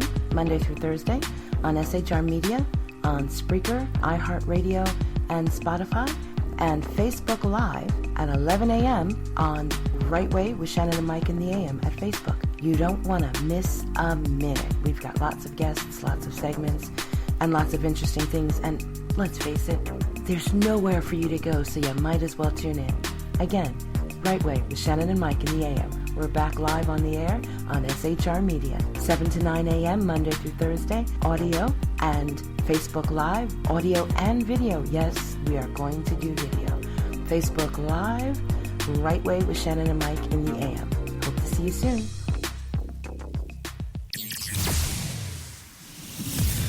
Broadcasting behind enemy lines in occupied California, a mere 2 miles from the state capitol, the bloviating Zeppelin's Berserk Bobcat Saloon radio show can be heard every Tuesday and Thursday night at 8 p.m. Pacific and 11 p.m. Eastern, only on the SHR Media Network. Go to shrmedia.com to listen. You can also watch on the SHR Media Facebook page and the SHR Media YouTube channel. No goldfish were abused in the making of this ad. Conservative media done right. You're listening to the SHR Media Network. It is he that is me, bringing perspective from across the sea. Join me, Jack Alexander, 4 days a week for the Jack Alexander Experiment podcast, as I take a unique outsider's look at the news and issues affecting life and liberty here in the USA. I'll show you what the mainstream media refuses to. Politics, border security, defense, healthcare, travel. Nothing is off limits. Catch the Jack Alexander Experiment podcast each Monday to Thursday on Facebook, YouTube, and everywhere good podcasts can be found. Also, check out the website www.jackalexanderexperiment.com. Southern Sense is conservative talk with Annie, the radio chick you bellows as host, and C.S. Bennett co-host. Informative, fun, irreverent, and politically incorrect. You never know where they'll go, but you'll love the journey. Annie is a top conservative host on Top Talk Radio and features some of the finest guests packed with important politicians and newsmakers. Listen every Friday, 3 to 6 p.m. Eastern, noon to 3 Pacific, on the SHR Media Network. Remember, Southern Sense is common sense. After 6 years covering terror and corruption, the Unpleasant Blind Guy is making a change. I'm Dave Milner. Join me on Spreaker and YouTube through SHR Media and on the Western Free Radio Network as I team up with Jeff Mitchell, host of the English Defense League radio show on blogtalkradio.com. Check show pages for airtimes. It's the Unpleasant Blind Guy. on EDL Radio. There's no surrender, ever. Because truth is not always pleasant. Conservative media done right. You're listening to the SHR Media Network. It's your business diva here, Melanie Collette. I am inviting you to a front row seat as I discuss some of the most intriguing details of wealth and finance with today's movers and shakers in the world of business. Listen in and discover financial truths on a global, domestic, and household scale. Uncover topics that will impact your wallet today and in the future. Money Talk with Melanie airs Monday through Friday, 5 p.m. East, 2 p.m. West, right here on SHR Media and High Plains Pundit Talk Radio. You can't afford to miss it. Conservative media done right. You're listening to the SHR Media Network. Well, we're back. It's the final 25 minutes here in the bloviating Zeppelin's Berserk Bobcat Saloon radio show, where I have had the pleasure of spending the entire 2 hours with Jack Alexander, one each, right here. Jack is a great guy. You can hear him on the Jack Alexander Experiment at a much more reasonable time. Jack Alexander, please tell folks where they can hear your show and at what a much more reasonable time it is, please. Well, the much more reasonable time is at their convenience, because I'm not doing live at the moment because of the bullshit that I had to deal with YouTube and Facebook. Oh. So I'm pre-recording it so you can What? No, that's okay. Go ahead. Yep. Oh, I remember. I thought we'd lost you. I'm not doing live because of the bullshit that YouTube and Facebook keep putting me through, and I'm still getting strange old Turkish ladies. Complaining about copyright violations. But check out the Jack Alexander Experiment pages on Facebook, YouTube, Parler, and Megabook. The audio version of the podcast is available wherever good podcasts can be found, with the exception of Apple Podcasts. It's just, with me being in Australia and it being an American-centered program, or centered, not centered, but it was just too much of a nightmare trying to get it put onto the American podcast list with me being physically in Australia. So Apple Podcasts is about the only place you can't get it. That, or check out the website, jackalexanderexperiment.com. Okay, can they find the archive of some of your shows there, jackalexanderexperiment.com? Yeah, there's a link to my YouTube playlist there, but probably the easiest thing is either through Spreaker for the audio podcasts. They're all there, and YouTube, my YouTube channel. I've got them all up there. Thanks for being here, Jack. Jack and I always have a good time. Jack and I have consistently said, wouldn't it be fun if all of a sudden he was in Sacramento and he were sitting across from me in the chair right there where Sackhead Sean sits sometimes. This was configured at one point for 3 people back when we had the Sackheads show going with myself, Sackhead Sean, and Sackheads Clint, who was even a worse techno-Luddite than I. Having said that, it would be great to have Jack in the studio because, especially with Zoom and TikTok and all that kind of stuff, trying to conduct an interview with somebody over the telephone or over Facebook or something like that, occasionally there's a little bit of a delay or you talk over somebody. It's much easier, I've discovered, to talk face-to-face to somebody, and someday we'll try to see if perhaps we can do that. Oh, if we can get into the same room, it's going to be a real hold my beer moment. I kind of suspect something like that. Alcohol may be involved, not quite sure, but it possibly could be involved. I want to play an audio cut now. This is from the I think this was night 2, if I'm not mistaken. This is Kentucky Attorney General Daniel Cameron's speech at the RNC. You're going to hear from this guy again. This guy is sharp. Good evening. My name is Daniel Cameron. I'm 34 years old and the first African-American Attorney General in Kentucky history. It is an honor to be with you as a proud Republican and supporter of Donald J. Trump. I was raised in Kentucky, just a few miles from Abraham Lincoln's birthplace. Our first Republican president believed in compassion. If you want to weigh in at any time, just as per normal, Jack, just jump in, start talking, and I'll stop the video. Self-reliance, freedom, equality, and justice.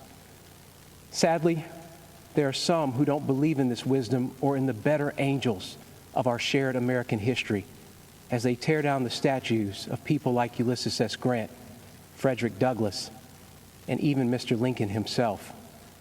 Lincoln said, "Any nation that does not honor its heroes will not long endure." And for Republicans, our heroes are those who propelled an imperfect nation ever forward, always striving to make life better for everyone. Even as anarchists mindlessly tear up American cities while attacking police and innocent bystanders, we Republicans do recognize those who work in good faith towards peace, justice, and equality. In fact, it was General Dwight Eisenhower, a future Republican president, who said, "Democracy is a system that recognizes the equality of humans before the law." Whether you are the family of Breonna Taylor or David Dorn, these are the ideals that will heal our nation's wounds. Republicans will never turn a blind eye to unjust acts, but neither will we accept an all-out assault on Western civilization. My values... That's what this is in America. That's what's going on right now. This is an all-out assault on the United States of America, on security, on freedom, on the Constitution, on the Bill of Rights. You as Americans, me, you, everyone listening now, live, later, in podcast, in your truck as you're driving down a major freeway, Jack Alexander in Australia. You come here and you have freedoms that are inherent within you. You have a right to not be fucked with. You have a right to be able to sit at the end of the day on your porch and enjoy a sunset. You have the right to be left alone. Leftists don't get that. This is one of the reasons I say I believe leftists and the Democrats have a very big surprise coming on November 3rd. Were shaped by my faith and by my parents. I worked at their small coffee shop, meeting people from all walks of life. And I realized something. No matter who we are, everyone needs a cup of coffee. That lesson stuck with me because despite our differences, we all want the same things. For our children to have more opportunities than we did, to feel the dignity of work, and to believe that if you play by the rules, you can make a good life for yourself and your family. So the question is, will we choose the path that gives us the best chance to meet those universal desires? Or will we go backward to a time when people were treated like political commodities who can't be trusted to think for themselves? I think often about my ancestors who struggled for freedom. And as I think of those giants and their broad shoulders, I also think about Joe Biden, who says, "If you aren't voting for me, you ain't black," who argued that Republicans would put us back in chains, who says there is no diversity of thought in the black community. Mr. Vice President, look at me. I am black. We are not all the same, sir. I am not in chains. My mind is my own. And you can't tell me how to vote because of the color of my skin. Joe Biden is a backwards thinker in a world that is craving. He missed the prime opportunity to remind people there. Okay, what's that, Jack?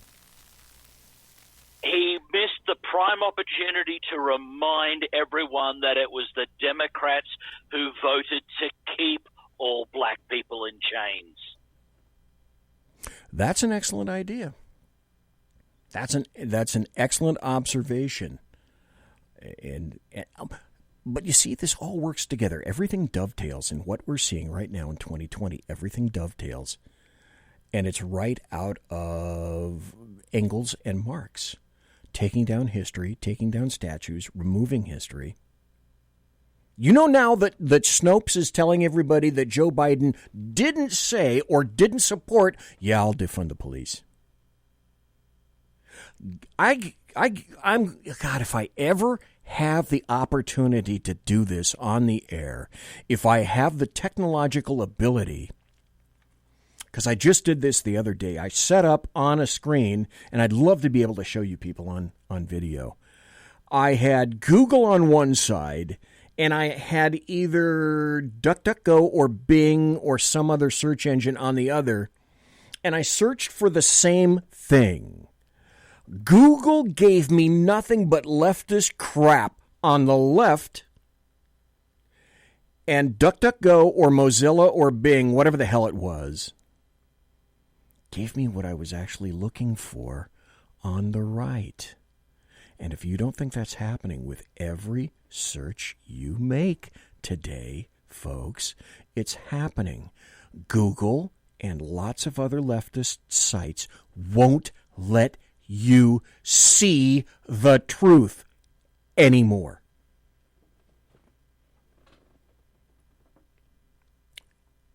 And that's the nature of 2020 right now in America. Leadership.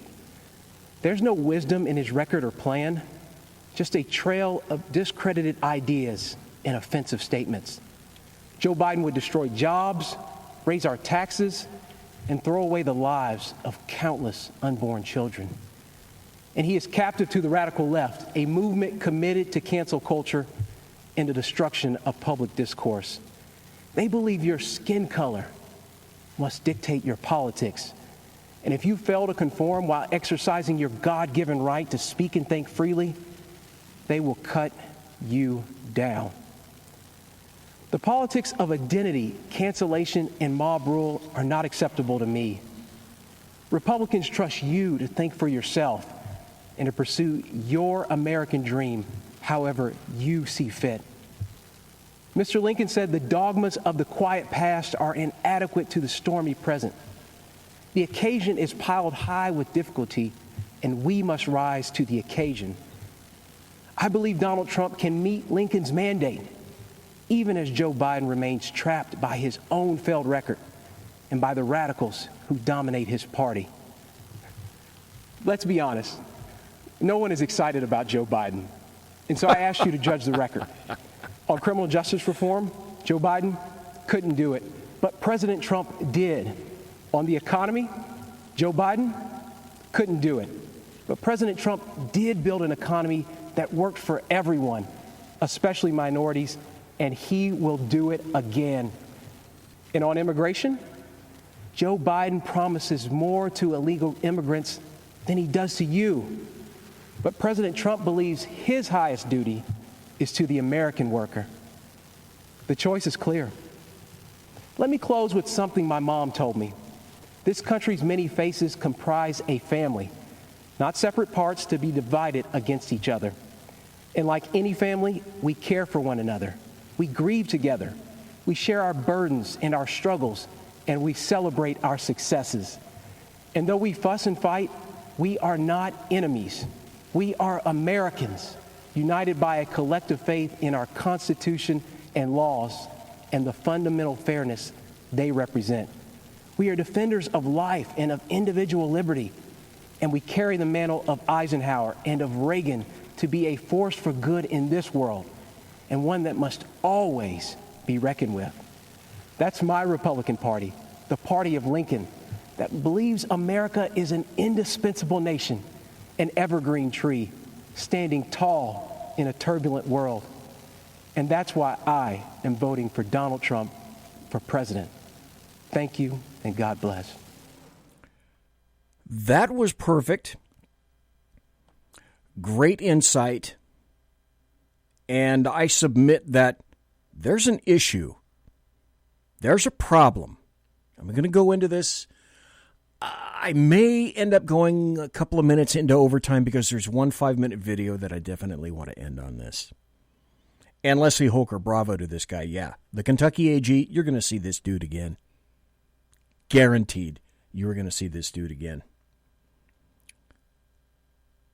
Whiskey Dale in chat said 47 years and couldn't do it. And I pointed this out in social media some time ago. You want to see the tax records of a multimillionaire. I don't know if he's a billionaire. He may be. You want to see the tax records of a guy that just got into politics. He's a millionaire, multimillionaire, or a billionaire, and you want to see his tax records. Why don't you want to see the tax records of all the political assholes in D.C. who weren't millionaires, came to D.C. and became millionaires? You don't want to see those. What the hell? And there is a big consideration coming up. This is from National Review. Don Lemon let out just a bit of truth the other day. It's showing up in the polls. CNN hosts worry Dems will face electoral consequences if they don't address the issue of rioting. Well, here's Don Lemon with his really good friend, Cuomo, and they're having just a bit of a tete-a-tete here. I think that this, what you said, what's happening in Kenosha is a Rorschach test for the entire country. And I think this is a blind spot for Democrats. I think Democrats are ignoring this problem or hoping that it will go away. And it's not going to go away. And so, unless someone comes up with a solution over the next 73 days, or 70 so, however many days. 68 days? 68 days. So it's not going to, the problem is not going to be fixed by then. But what they can do, and I think maybe Joe Biden may be afraid to do it. I'm not sure. Maybe he won't. Maybe he is. He's got to address it. He's got to come out and talk about it. He's got to do a speech like Barack Obama did about race. He's got to come out and tell people that he is going to deal with the issue of police reform in this country, and that what's happening now is happening under Donald Trump's watch, and on Donald Trump's watch. And when he is the president, Kamala Harris is the vice president, then they will take care of this problem. But guess what? The rioting has to stop. Chris, as you know and I know, it's showing up in the polling. Mm-hmm. It's showing up in focus groups. It is the only... Now, that's not what they were saying 1 week ago. That's not what they were saying 2 weeks ago. It's an expression to riot. That's not what Nancy Pelosi was saying recently. It is the only thing right now that is sticking. And the Democrats tonight stuck with that, right? And they also stuck with the theme that you said. The coronavirus. You got coronavirus and you have Kenosha. But here's the deal. Meanwhile, as Cuomo and Don Lemon are panicking over that disastrous kind of impact that the leftist riots, they're not protests, they're riots. Let me hold up my hand and inform all of you, as I have done before. I speak leftist. I'll translate this for you. Democrats and leftists don't give a fuck about the violence or the deaths from rioters until it began to negatively affect their polling numbers, and that's the only time that they actually began themselves to pay a little bit of attention.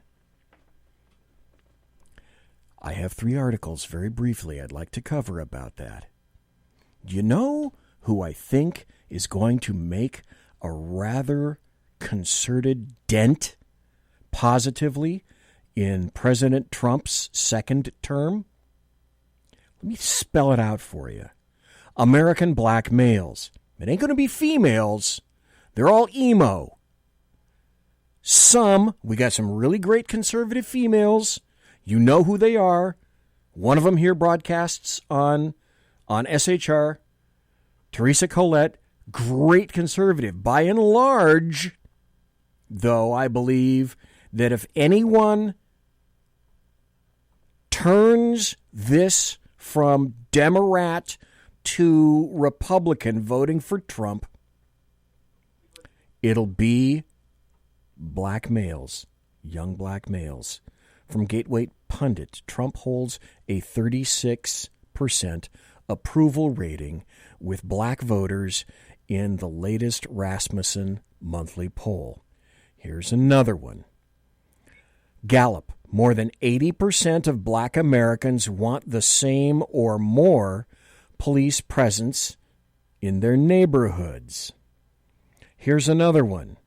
This is from the Political Heat. Democrats' worst nightmare. Black Trump supporters march in Los Angeles and champion hashtag Black Lives MAGA. Jack Alexander, any thoughts? Oh, that's brilliant. Black Lives MAGA. I love that. You bet. Yeah. Don Lemon, I think, is right to be worried in all of this, because I think after the election, and I'm convinced the Democrats have completely lost this election by the constant, well, not just their public support, they're actually using their offices to give material aid and support to the rioters. Like the mayor of Seattle sent the city council barricades to help them barricade the Chaz up, and so on. The public is now seeing that and and they're really now beginning to wake up and smell the coffee. That these liberal mayors, they're not about protecting the communities. They don't care about their oaths of office. It's about personal glory and enrichment. Exactly. We don't care. We don't care if the community around us burns to the ground, as long as at the end of the day, and when they eventually get taken out of office, that they are wealthy, that they can buy all the privilege in the world, and race has nothing to do with it. I mean, we see this from all of these politicians, black, white, and indifferent. Nancy Pelosi is far more wealthy than she is now, and her the district is a disaster. Dianne Feinstein's the same. We see this with so many others. We look at the black politicians as well. We look at the mayor of Chicago, Lori Lightfoot. Chicago's an absolute disaster zone, and it's still, they just don't care. They don't care about them rioting in Chicago. Lori Lightfoot's all about defunding the police, but wants to make sure that the police protect her nice gated community so the protesters don't turn up there. You've got the mayor of D.C., again, another black mayor, black Democrat who wants to defund police, telling restaurateurs that, well, if a protest turns up in their restaurant, just call the police. But if they defund the police, who's going to turn up? I can really see in what some of these restaurant altercations, they're going to get into the face of someone who is carrying a firearm, threaten them. That person is going to get up, draw their weapon, and be put into a position where they feel the need to pull the trigger at point-blank range. And it won't be the protesters that get the wrath of God brought down on. It'll be the person carrying the firearm who defended themselves. Well, all it takes is one person having a bad day and the wrong person confronts them, let's say, on that bad day. That's all it takes. And we have been very lucky so far. We've been incredibly lucky so far. 2 minutes to 10 o'clock on the left coast, 12:58 on the right coast, 1749 and 223.7 subcluster 3, paragraph 4 in Bolivian time, and I never could quite understand Bolivian time. I believe I have 2 more videos that I want to play. This is from a gentleman that was on my show. This is from Andrew Pollock, who was speaking to the RNC. He lost his daughter Meadow in the Parkland shooting. Wrote a book. I had him on the show for a full hour. It was one of the most powerful hours you could have heard on my show. And then I will end on the affective. One more time, one more video after this one. This is Andrew Pollock, who lost his daughter Meadow in the Parkland shooting. In 2018, a gunman walked into Marjorie Stoneman Douglas High School in Parkland, Florida, and changed my life forever. My name is Andrew Pollock. His name isn't worth saying. One of the seniors walking in the hallways that day was my beautiful daughter, Meadow. She was just months away from graduating and beginning a new life. We were so proud of the woman she had become.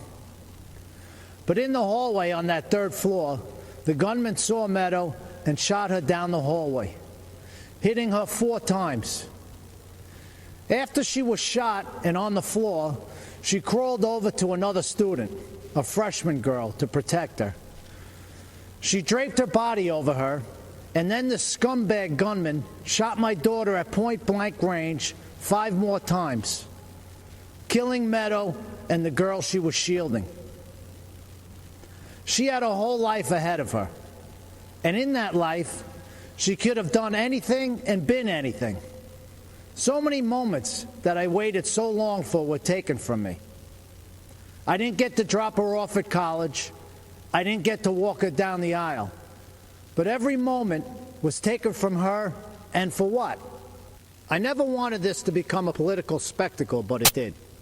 I never wanted to meet the president like this, but I did. I was invited to the White House. The truth is, I had just buried my daughter that week. I really wasn't interested in public events like a tour or a photo op. I was interested in answers and solutions. So if the president wanted to meet me personally, I said I'd go. They said, of course, that was his plan. At the White House, my family and I sat with the president in the Oval Office and told him about Meadow. I told him what we knew. I told him that his administration needed to take a closer look at what went wrong and why. And I got to see who President Trump really is. He's a good man and a great listener, and he cuts through the BS. Then the president did what he said he would do. He took action. He formed a school safety commission that issued dozens of recommendations to make schools safer. But I'll bet you never heard about that. No. Instead, the media turned my daughter's murder into a coordinated attack on President Trump, Republicans, and our Second Amendment.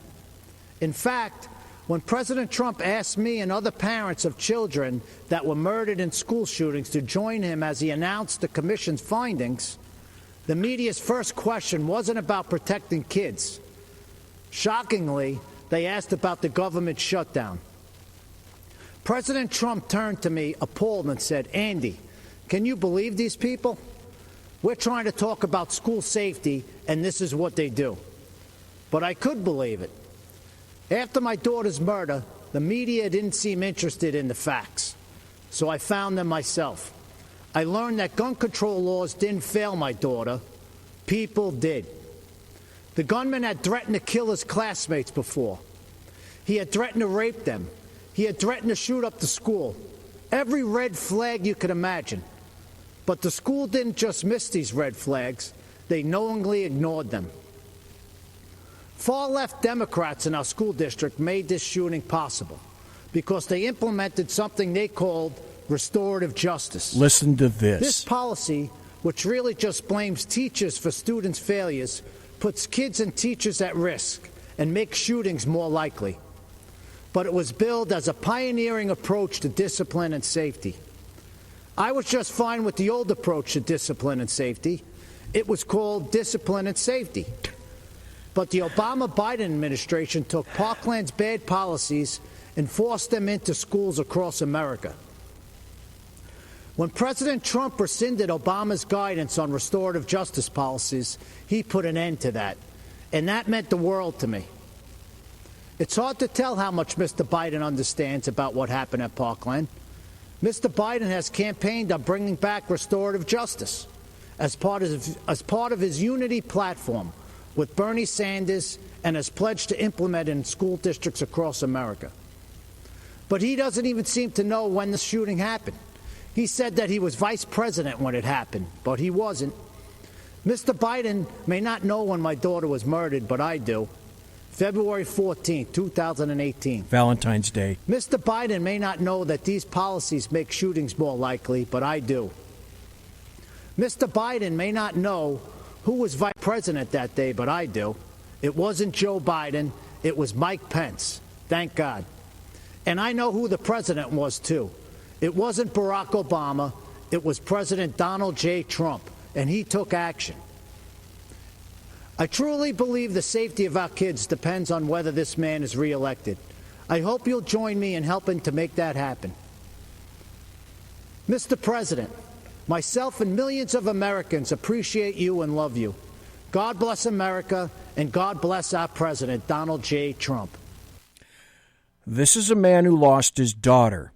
He lost his daughter because there were no consequences for actions. Democrats and leftists do not want consequences for actions. That is how you create murdering assholes like the one who shot Meadow Pollock, his daughter. Go ahead, Jack. And here's the thing with all of this. I think it was you posted a meme out on Facebook saying, Joe Biden's been in politics for like 48 years. What is he, can you name anything that he has done? And I think it's tagged on the end of it, I'll wait. The one victory I think that Joe Biden has to show for his 48 years in public office is the law that he co-authored that made schools gun-free zones. So Joe Biden is his one real victory in his 48 years in office led to the situation that created, the Parkland shooting and all of these others by disarming teachers and schools. That's his one victory, and I think Mr. Pollock should have maybe mentioned that it was Joe Biden who authored the law that set up the situation that allowed for his daughter to be murdered. Let's also, I want to end that video because I have one more video that you have to hear, folks. Let's go all night. Oh, yeah, right. This occurred in Broward County. Do you folks remember the Broward County sheriff was Scott Israel? He was a massive Democrat. He loved to be seen with photographs taken with Hillary Clinton, etc. It was his department's responsibility to protect citizens in that school. His deputies, plural, abjectly failed at that.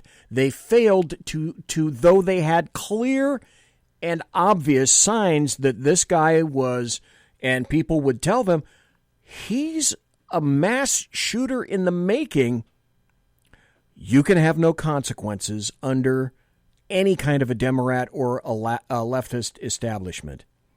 I just want to point that out as well. Here's my final video for tonight. It's about 5.5 minutes. This is the one that I said, if your eyes don't mist up a bit at this, I wonder about you. I make fun at the beginning of my show now for Lori Lightfoot and the Chicago murders. Maybe I should have said this earlier. I'm not poking fun at the victims. I'm not poking fun at the dead. I'm bringing this to everyone's attention in terms of another leftist who wants no consequences for anything in her city. I'm making fun at how ridiculously stupid and murderous she is. She doesn't get it. And what I mean by that is Black lives don't matter. And all this Black Lives Matter bullshit from communists, Marxists, racists, and terrorists. Black lives don't matter. This is a power grab. Black lives don't matter in Chicago. They don't matter in major leftist urban rat cages. And one black life didn't matter to this person. Hello, my name is Ann Dorn. I'd like to introduce you to my husband, David. Father of 5, brother of 12, grandfather of 10, friend to thousands. He was the most kind, dedicated, loving life partner I could have hoped for. He had a big smile and a heart to match. He was blessed with the gift of gab, and that gift enabled him to touch souls and inspire people, especially young people. Oh, how kids loved him, and they really loved him back. Dave was all about service.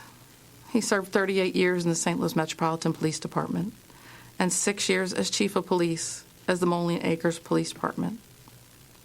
After 44 years, he retired from law enforcement, but he never retired from helping a friend in need. That's more than me. Since he befriended every person he met, he was a very busy man. One example of that was his friendship with a young man named Lee. David met him when Lee was just a kid, after members of his family were attacked and murdered. Dave took a special interest in the boy. They bonded, and their friendship grew and remained strong throughout the years. Lee eventually opened a pawn shop. He trusted Dave implicitly and asked Dave to help with security. David readily agreed. Whenever the shop's alarm would go off, the alarm company called Dave. He would investigate. If he got a call after I went to bed, he would wake me up and tell me he was going to Lee's, just to make sure everything was all right. Most of the time they were false alarms, triggered by a storm or animals. But I never rested easily until I heard Dave's key turn in the door, knowing he was home safe. The alarm that went off the morning of June 2nd was for real. It was a violent night in St. Louis. 4 officers were shot. Others were hit with rocks and fireworks. At least 5 businesses were damaged, looted, or set on fire. As the Officer Wellness Coordinator and CIT Coordinator with the police department, I was keenly aware of the rioting and spent the evening getting ready to mobilize support for officers who were impacted. After I'd gone to bed, David received a call from Lee's alarm company. The front door of the pawn shop had been breached. This time he didn't wake me up to tell me. He probably knew I would have tried to stop it or insist on going with him. As I slept, looters were ransacking the shop. They shot and killed David in cold blood, and then live streamed his execution and his last moments on earth. David's grandson was watching the video on Facebook in real time, not realizing he was watching his own grandfather dying on the sidewalk. I learned of all this around 4 a.m. when our doorbell rang. The chief of police was standing outside.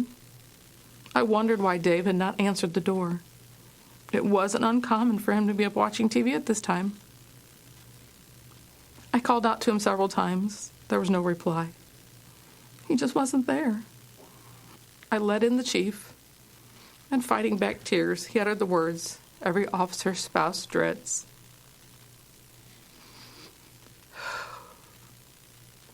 I relive that horror in my mind every single day. My hope is that having you relive it with me now will help shake this country from this nightmare we are witnessing in our cities and bring about positive, peaceful change. How do we get to this point where so many young people are callous and indifferent towards human life? This isn't a video game where you can commit mayhem and then just hit reset and bring all the characters back to life. David is never coming back to me. He was murdered by people who didn't know and just didn't care. He would have done anything to help them. Violence and destruction are not legitimate forms of protest. They do not safeguard black lives. They only destroy them. President Trump understands this, has offered federal help to restore order in our communities. In a time when police departments are short on resources and manpower, we need that help. We should accept that help. We must heal before we can effect change, but we cannot heal amid devastation and chaos. President Trump knows we need more Davids in our communities, not fewer. We need to come together in peace and remember that every life is precious.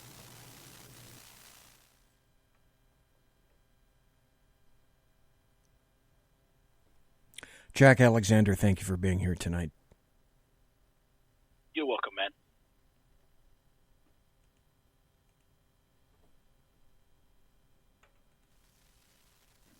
Monsieur! Es genug!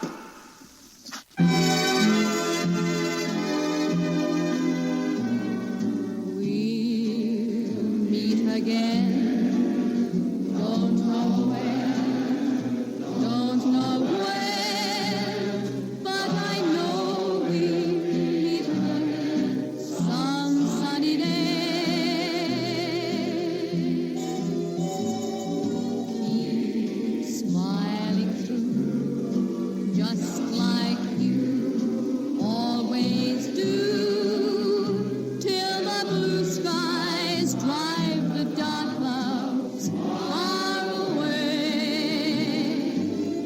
So will you please say hello to the folks that I know?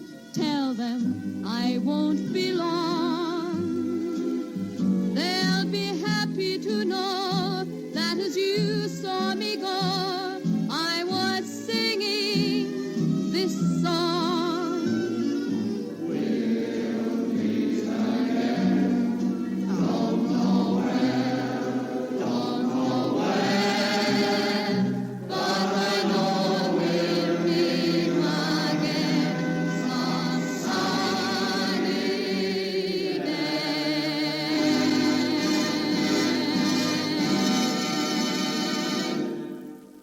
Everybody quiet down now and get some sleep. Good night, everybody. Good night, Mama. Good night, Ben. Good night, everyone. Good night, Mama. Good night, Daddy. Good night, children. Good night, Daddy.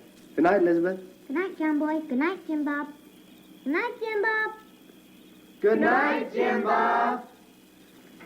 What's going on? I was asleep. What's everybody doing? Good Good night, Jim Bob.